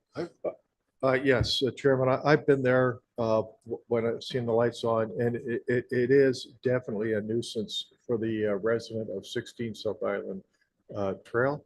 And I think if this gets reviewed, let's take a look at it. Actions has to be taken on terms of the intensity of the light, but it's got to be consistent. I just don't understand why the light's not going on and off. That's a problem. It's got to be looked at. Yeah. Okay, so it's being looked after, so I don't have to put a motion on the floor right now. You want to bring it up the next meeting? Yeah, we'll follow up on this on the next meeting if we can end it at that. Yep. I'd be happy with that. Thank you, Chairman. The next one you got is 9. I'm going to leave you right on the hot seat now. 9.2. So that's yourself. So the other one is regarding beach security. It's come to my attention and others that lack of security on certain dates. And I had the benefit of talking to the manager of bylaw, Brian Rayner, and Brian reached out to me and offered an opportunity for me to meet with him and a representative of 24/7 Guard. We did this last Friday, and I was happy to have an opportunity to meet with Brian. Brian's already identified the problem and has already created a solution. And I'm satisfied as a member of the commission that they're moving forward on this. So when we did meet with the Guard, we were assured that he would be working as per the contract. And it's also my understanding that we're not going to be charged for those days, August 1st weekend, for example, where July 1st weekend, they didn't show up. So there are a few days that they didn't show up, and that's been corrected. And as a follow-up, I know that he was working on the Saturday, and one family was approached where it was the wristband, and the wristband was in place, and they gave it up, and they allowed the rest of the family to participate. So beach security is important. It's got to be used in proper patrols. And when I met with Brian and the security guard, Brian was clearly pointed out the responsibilities and expectations that we expect, and I'm happy to report that they're being met at this point.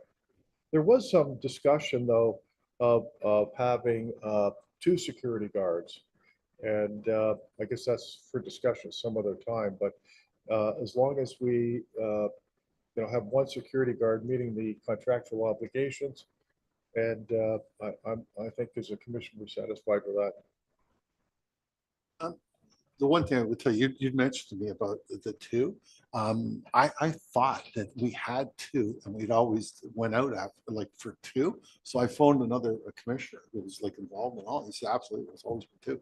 He says, this time there's only 1. Well, Chairman, if you look back at the budget 2 years ago, it was $25,000. Now it's $10,000. So that's why I raised it earlier during this meeting. And that's something that's open for discussion.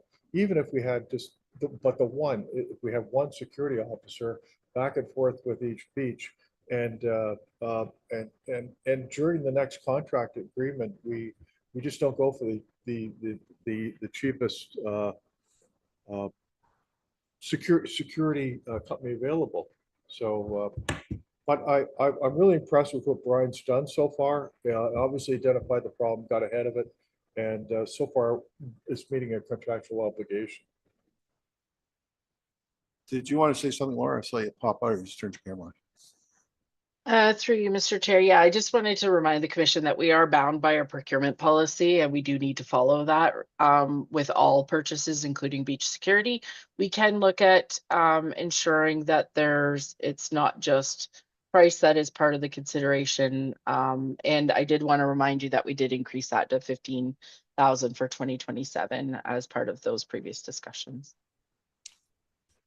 Thank you. Well, on behalf of what Commissioner Hart was saying, the other issue is the gate with all of that. And Yeah, did you want to so rub that the, in? so to follow up on, I think there's been some correction on that as well. There's the gate, and the gate we're referring to is what used to be Pier 1, and it's a gate that goes on the south beach, but leads along the canal path to the pumping station. And it's my understanding, talking to my understanding that the gate is open because people have to have access to the pumping station, and they're back and forth throughout the day, and sometimes it's a little difficult to keep it locked. I've been down there, and I've personally seen cars drive in and park along the canal. And one lot 2 weeks ago on a Saturday, there was an individual had his car parked and a lawn chair out and fishing. And then two other vehicles came in and decided to park there. This is before the bylaw officer was able to get down there and clear it out, which I'm grateful for that to happen. But my concern is if that gate is not maintained, kept locked, and people get in there, it could obstruct the access for the fire and rescue people to get to the boat if there is need of an emergency, and that's important. But I also have been assured, and I've witnessed bylaw officers doing their routine there. So on that gate though, I myself notice it seems to be open more times than it's closed when I go by. But I have watched Aqua once come, he's parked the gate, walked all the way up. He didn't bother unlocking the gate. So, and saying that is something else I wanted to talk about too, is where our gate is, and they've got the pole that runs to the lagoon. We never went that extra 3 feet. We didn't think people would squeeze around it. They all do it now. I know the hotel, they shut it all down. So something we have to look at, I think, is to shut that down, because that's the new way, because there's nobody at the hotel. They're all parking in the hotel now. So we're all accessing the beach coming around. Before it was always safe there because the hotel didn't allow everybody to park. But when you take a look, you can see all the parked cars all the way along. And I give the hotel credit because they throw all their garbage in the bin. It's all piled there. I go by the next day, it's all cleaned up. So they're obviously paying to clean up all that garbage.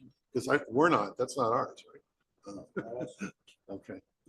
So I don't know, that's something I'll probably bring up the next meeting. It's not something that has to be rushed, but I do think we should cover that up.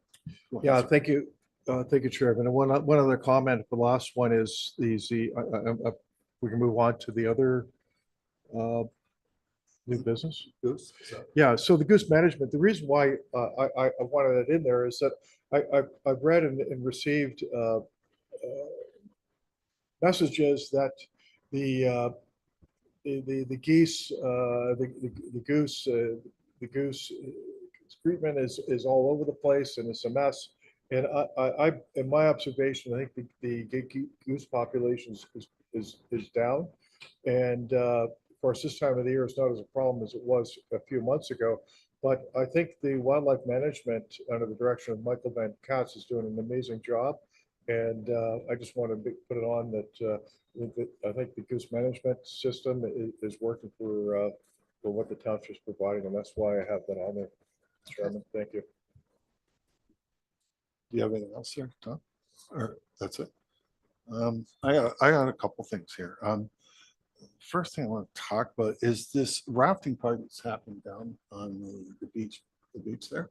Do you know anything about it, Deputy? Does anybody know this whole rafting party that's happening in the marina? No, nobody knows about it. Council, there's no permits, no nothing. Right. The only thing I'm saying is I know there's a rafting thing there, and Parks and Waterways hadn't heard anything about it. And what I'm more concerned about, and I'm not trying to stop this, and I think it's a great idea, but we don't know about it. If they're coming onto our beaches, I guess there might be an issue. And I'm hearing that there's going to be a beer tent or something along the area, like up near their gas pumps. I don't know if that's all true. I don't know. So I'm not getting involved in all of this, but I just want to make sure Parks and Waterways, if you guys were aware of it, that we were aware of it. Anyways, Chairman, I'm not completely sure, but I think they own that property. And that's their discretion. And I think what that business does is an enhancement to our community. And why would we want to prevent an opportunity for a business to do well in our community and just See, I'm overall, not- I'm overall not trying enhance to the sh- quality of our Lagoon City? I'm not trying to shut it down, and I respect the fact that that's their property. But if they're putting a tent there where the beer is on the right of way, if the fire department needs to get out of there, there's a tent in the way of the right of way. And that's the only room that they have there. And it's not my issue, but I'm just saying, when I hear things like that from my life living and all the permits and all the things that have to go on, these are the problems that happen. Like, I think it's a great idea. Enjoy it all, right? But I'm just saying that there are, like, people think you just do this stuff, right? And there's ramifications. Like, is that, the driveway, right, that we're talking about? Yeah. Where else would the tent go? Right, but it's not, and it's not my problem. Now that I know that it's not included on Parks and Waterways, it's not my issue at all anymore. That's all I wanted to make sure, was that if the washrooms are being used or whatever, we're gonna have to deal with all that. We're gonna have to get them cleaned earlier or whatever. We'll just have to make sure the individuals know that they would have to get a permit for the tent. Any of those large tents for functions, you do require a building permit.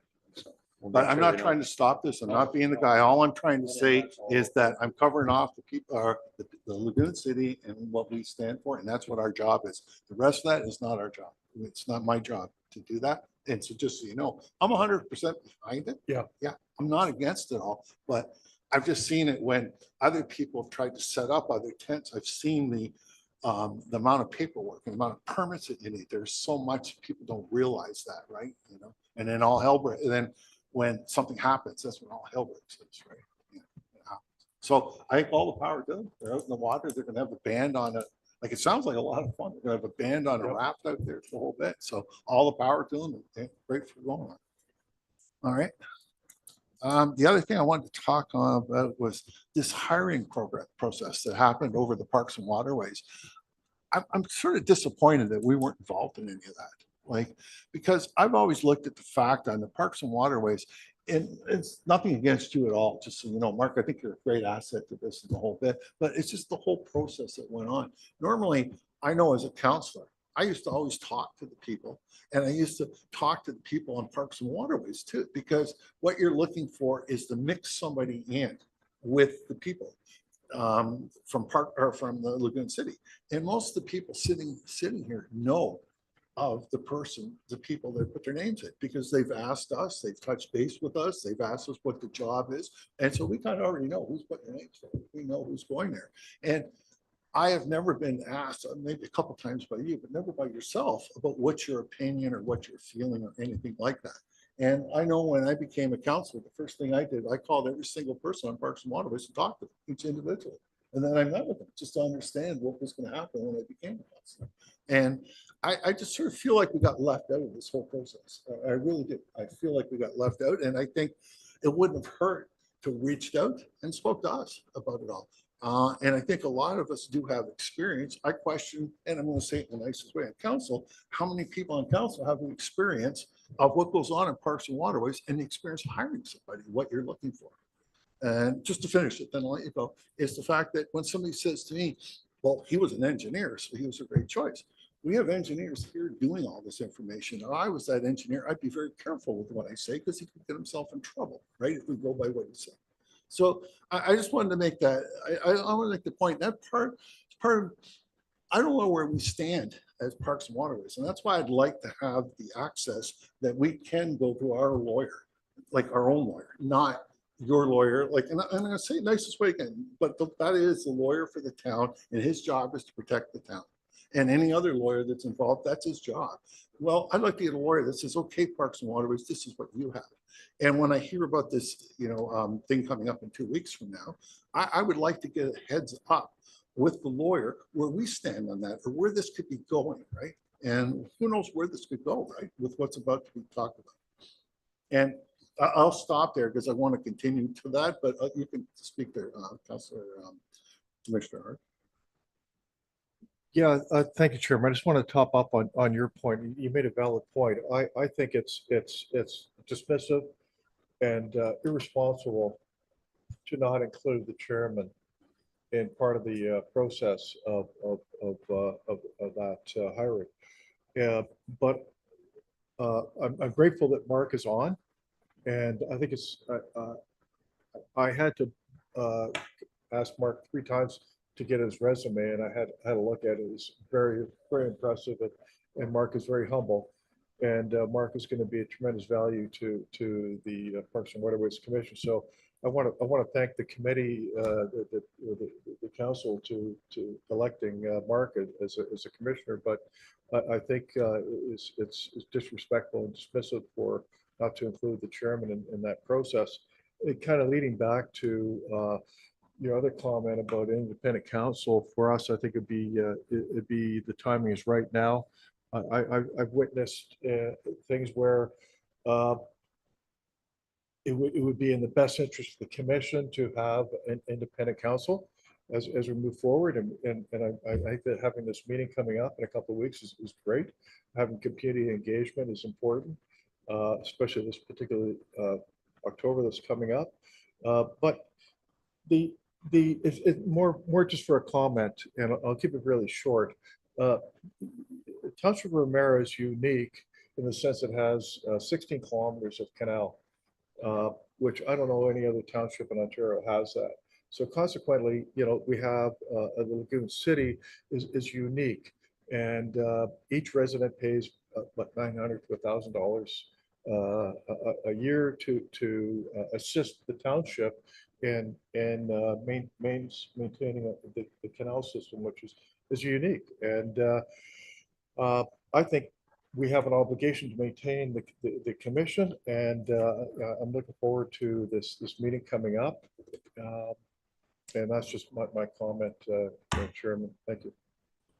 Well, that'll be a good suggestion when the consultant's here and when we're gathering the information, that because we, like library board, we appoint the members and we appoint the members to our community center boards, but sometimes throughout the year, you've seen it, the board might say, hey, we'd like to add this member to our board, and they make the request. So maybe one of the suggestions could be that the commission recommends to council who they would like to see added to the board whenever there's a new member, but that would require a change in how we do things. But it's a good suggestion to put in. Like any of these concerns, now is the time to bring it to that consultant, that the commission would like more involvement in the appointees on the board with recommendations. Yeah. So certainly. Go ahead. Yeah, I just want to top up on that a little bit, because I don't want the misunderstanding to ever feel that it was a slight or nobody wanted to reach out, because that's the bylaws that we have to follow, right? At this point in time, bylaws are very clear that council choose those members from those applications. It's also confidential.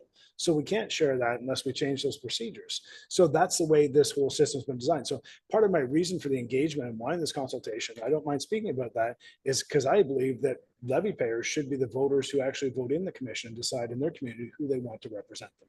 And that's part of what I'm hoping comes out of this. And I hope people speak up, because I think that's the best way to do it, so that you have the people you want to represent you on this commission. You'll still have 2 members appointed from council, but you'll be able to choose the majority that can actually create the votes. But I guess part of the problem that we had with that is that the system way it worked is they reached out and spoke to us. Nobody spoke to us. We heard that this whole interviewing process was happening when it happened. Where did that decision come from? Right? Like, how did that all happen? Like, we had nothing to do with it. Nobody told us anything about it. And going to this review that's coming up, I'm 100%. I asked for it. So we asked for it. Like, I believe we all asked for it. But what I didn't like about it was when I don't like the wording. And when I look at the wording there, it's like it could turn into a bitch situation over the people on Parks and Waterways. And that's what kind of bothers me. I would like to know, and I read in there further, I'd like to know what we're telling the people to come. Because if somebody says, I've got no problems with the Parks and Waterways, then they're not coming. But if they have ideas to make it better, or they have ideas on what we should do, like as you said about the election, I don't have an issue with that. I said that 8 years ago. That was one of the ideas that we looked at. But I don't have a problem with that. But what I think we got to do is make sure that it's not just going to turn into a complaint session. And that's what it read.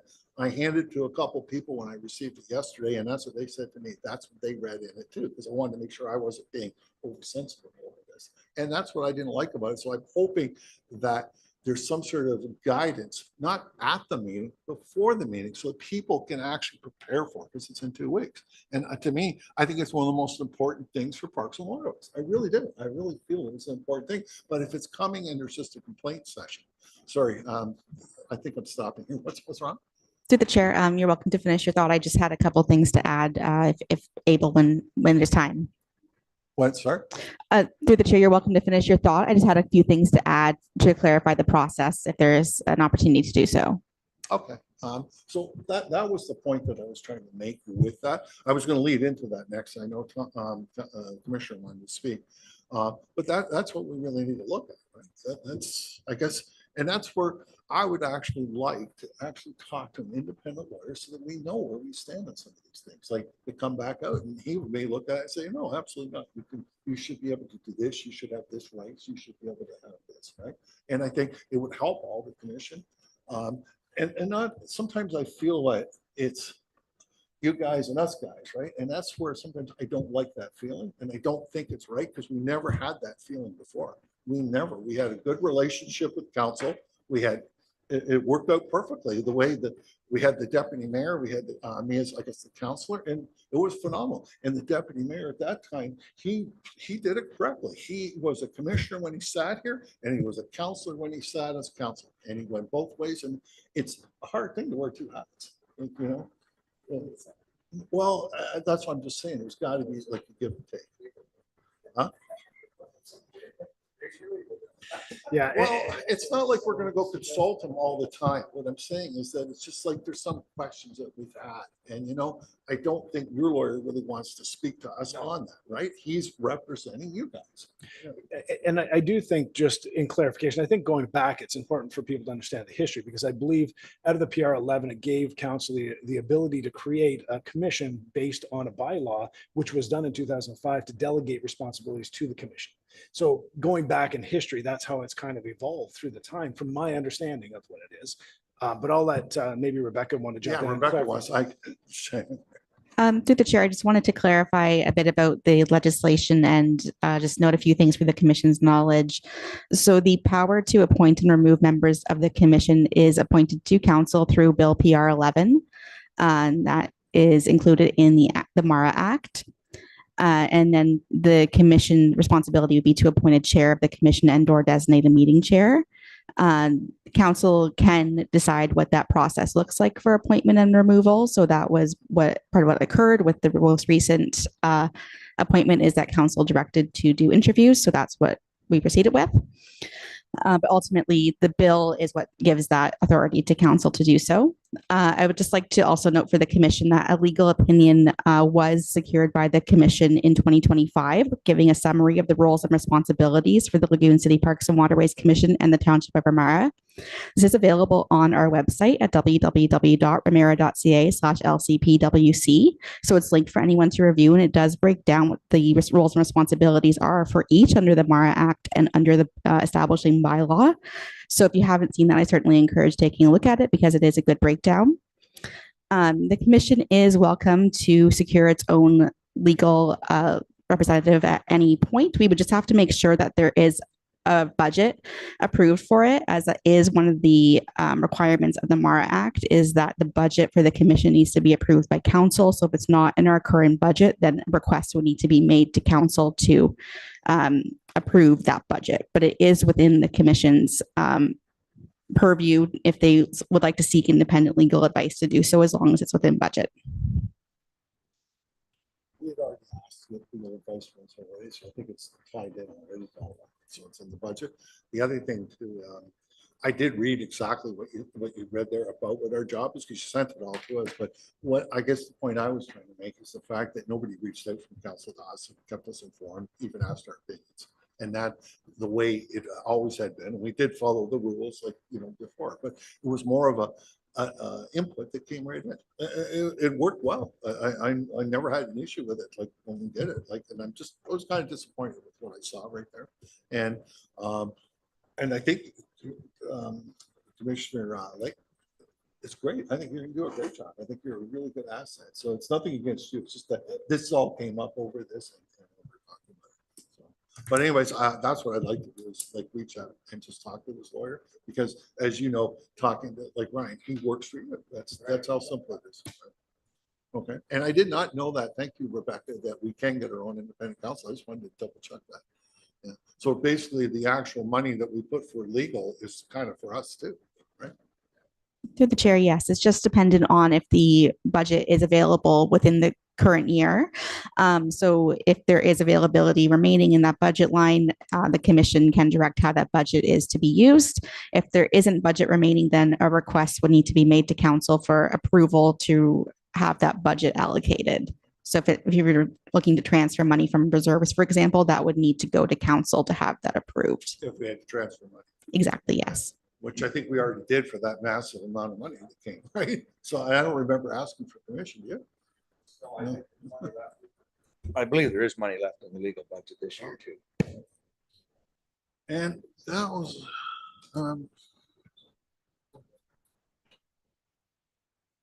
hiring process. Okay, so we are gonna there, dailies, and that's all I got. Do you have anything there? Pardon me? Does anybody else have any new business or? Okay, so I don't have to put any motions forward, Rebecca, and nothing here. Through the chair, if there's no action coming out of those items, then no, they'll just be listed on the minutes as that they were discussed.